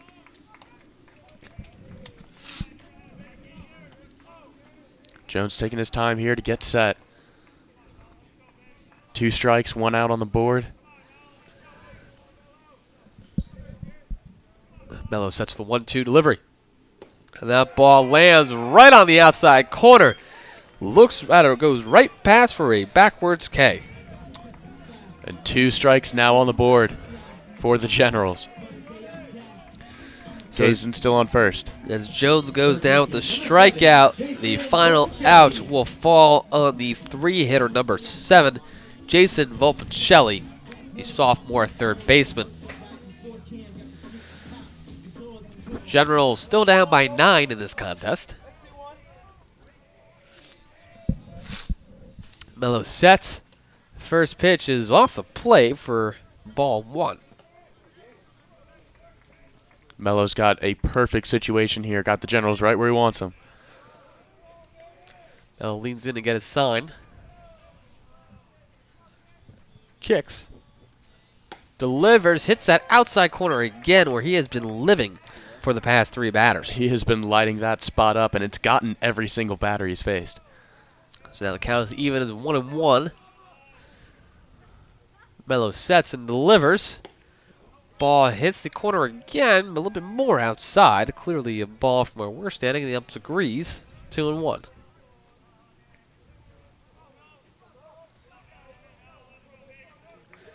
So 2-1 count to Volpicelli. Mello tosses in a breaking ball that misses high and inside.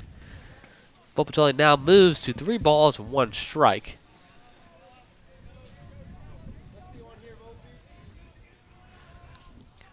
Mello working with a hitter's count here.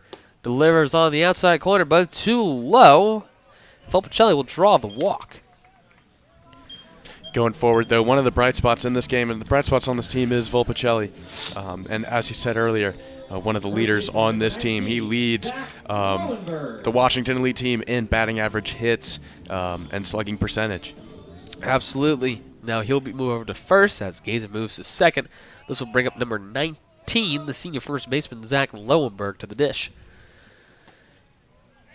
First pitch by Mello is off the plate for ball 1. 2 outs here in the bottom of the 9th. We'll see if Mello can work his spot here, facing a left-handed batter. And the 1-0 lands in the strike zone low. Another breaking ball by Mello to even the count. So the snow has finally stopped. Oh, good. For the people at home, that making sure. We've seen a lot of weather today. We've seen everything. Now the 1-1. Swung on a foul back towards the Generals' dugout. Weather was certainly a factor today. The day started off in general in Lexington, very sunny and beautiful.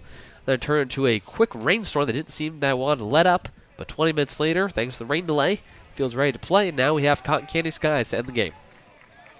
Not to mention the snow we've seen in between as well. Yes, so we've seen it all today. We have seen it all. Just typical March in Virginia, though. I know Trinity and Connecticut, I'm sure they've seen their fair share of hard winters, Yes. but nothing quite like March in Virginia. Mello has a 1-2 count.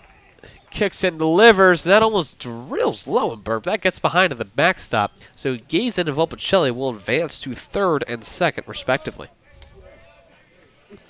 Yeah, I'm surprised Mello's taking a bunch of risks with these pitches, trying to go outside. So he's had a couple of pitches, though, in that same position that have almost hit batters. Now, a quick timeout to Mound.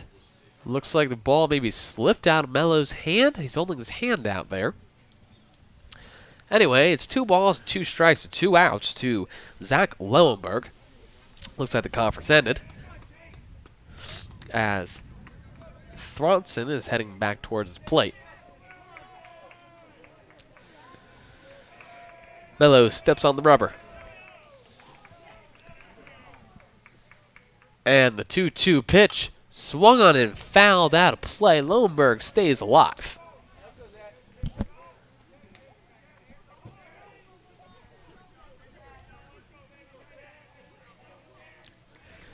Still 2 balls and 2 strikes. 2 outs. And the 2-2 pitch, breaking ball on the outside corner, just misses. That'll fill up the count. Wow. I know, Crawford, we've seen that be the punch-out pitch quite a number of times. A lot of 50-50 calls today behind the plate. And 3-2 delivery. It swung on a bomb hit over to right field. He's going back, and that is gone. That also clears the right field wall. That will be a 3-run home run for Zach Lowenberg. Generals somehow finding a way to stay alive in this game. Who would have thought? And that ball was crushed right off the bat. And in fact, I think that ball went further than the home run we saw last inning. I think it cleared a little bit more. So we shall see. Anyway. I'm surprised the Generals are still finding a way to stay alive. 2 outs, hit a home run. On a full count, too. Love it, but, we're shortening the deficit. That's following positive. that 3-run home run by Zach Lillenberg, number 33, the designated hitter Bryce Burnett will take the box as he watches a breaking ball sail in for strike number 1. That ball by Lillenberg easily cleared 20 feet and probably about, my estimate is about 360 feet all the way out there. So 2 home runs in this game. Back-to-back innings at that. Not something you see every day.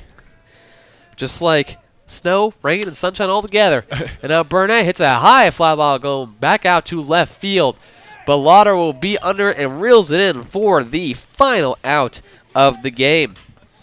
And so in that 9th inning, Generals able to generate 3 runs off of 1 hit with no errors and no men left on base, but that will not be enough to get the win in this matchup as the Trinity College Banthams best the Generals 15-9. We will have plenty of post-game commentary right after the break, so don't go anywhere.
And welcome back to this broadcast of Washington Lee University Baseball.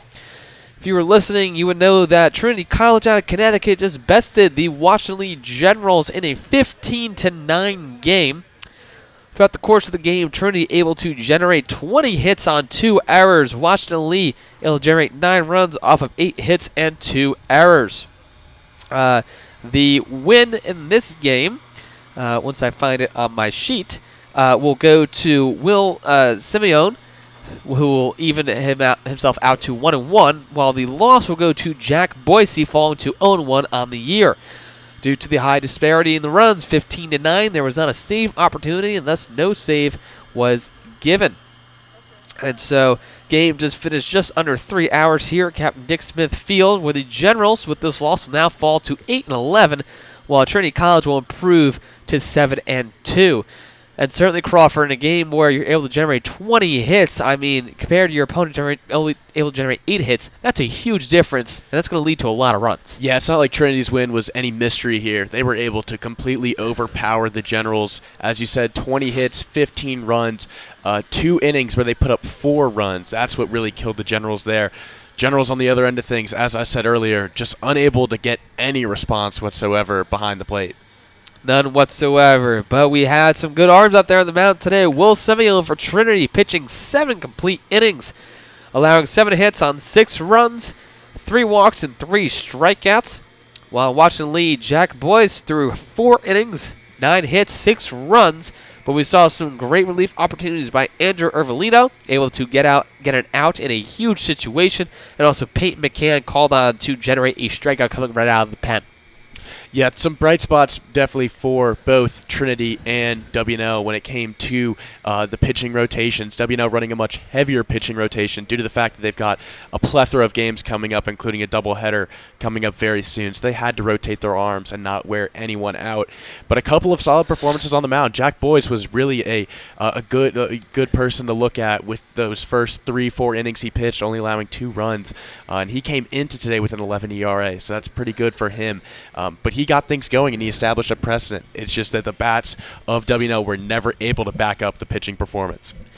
Indeed, while this was not an ODAC matchup, Washington Lee will still stay at 2-6 in the ODAC third from last. Looking ahead in the schedule for the Generals will be at Guilford this weekend, having a doubleheader tomorrow starting at noon. That will be an ODAC game, along with being back here on Tuesday the 26th, facing Bridgewater, another ODAC contest at 4. And then Hampton Sydney College will be a doubleheader here at Captain Dick Smith Field next Saturday the 30th, starting at noon. So plenty of ODAC contests coming up. 5 ODAC games coming up for the Generals in the next week. So certainly a lot of baseball coming around. And then for Trinity College, they will still stay on the road. They'll be at Sal Virginia on the 26th, so next Tuesday at 3:30. Then it'll be Wheaton, Massachusetts, and then we'll face Bowdoin in a single matchup next Friday, and a Bowdoin and a doubleheader next Saturday. So plenty of baseball all around. Generals certainly looking to bounce back as their they've had 5 straight losses.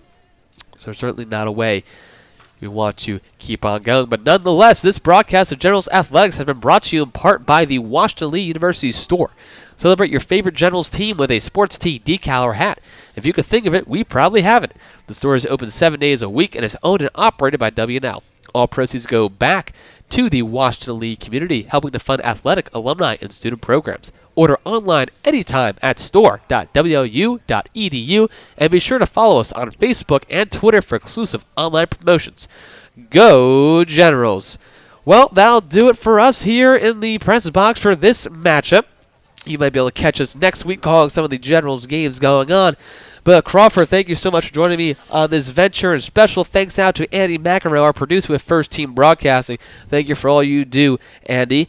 My name is John Herashinsky, and right now we're going to say so long in this matchup as the Generals fall to Trinity College 15-9.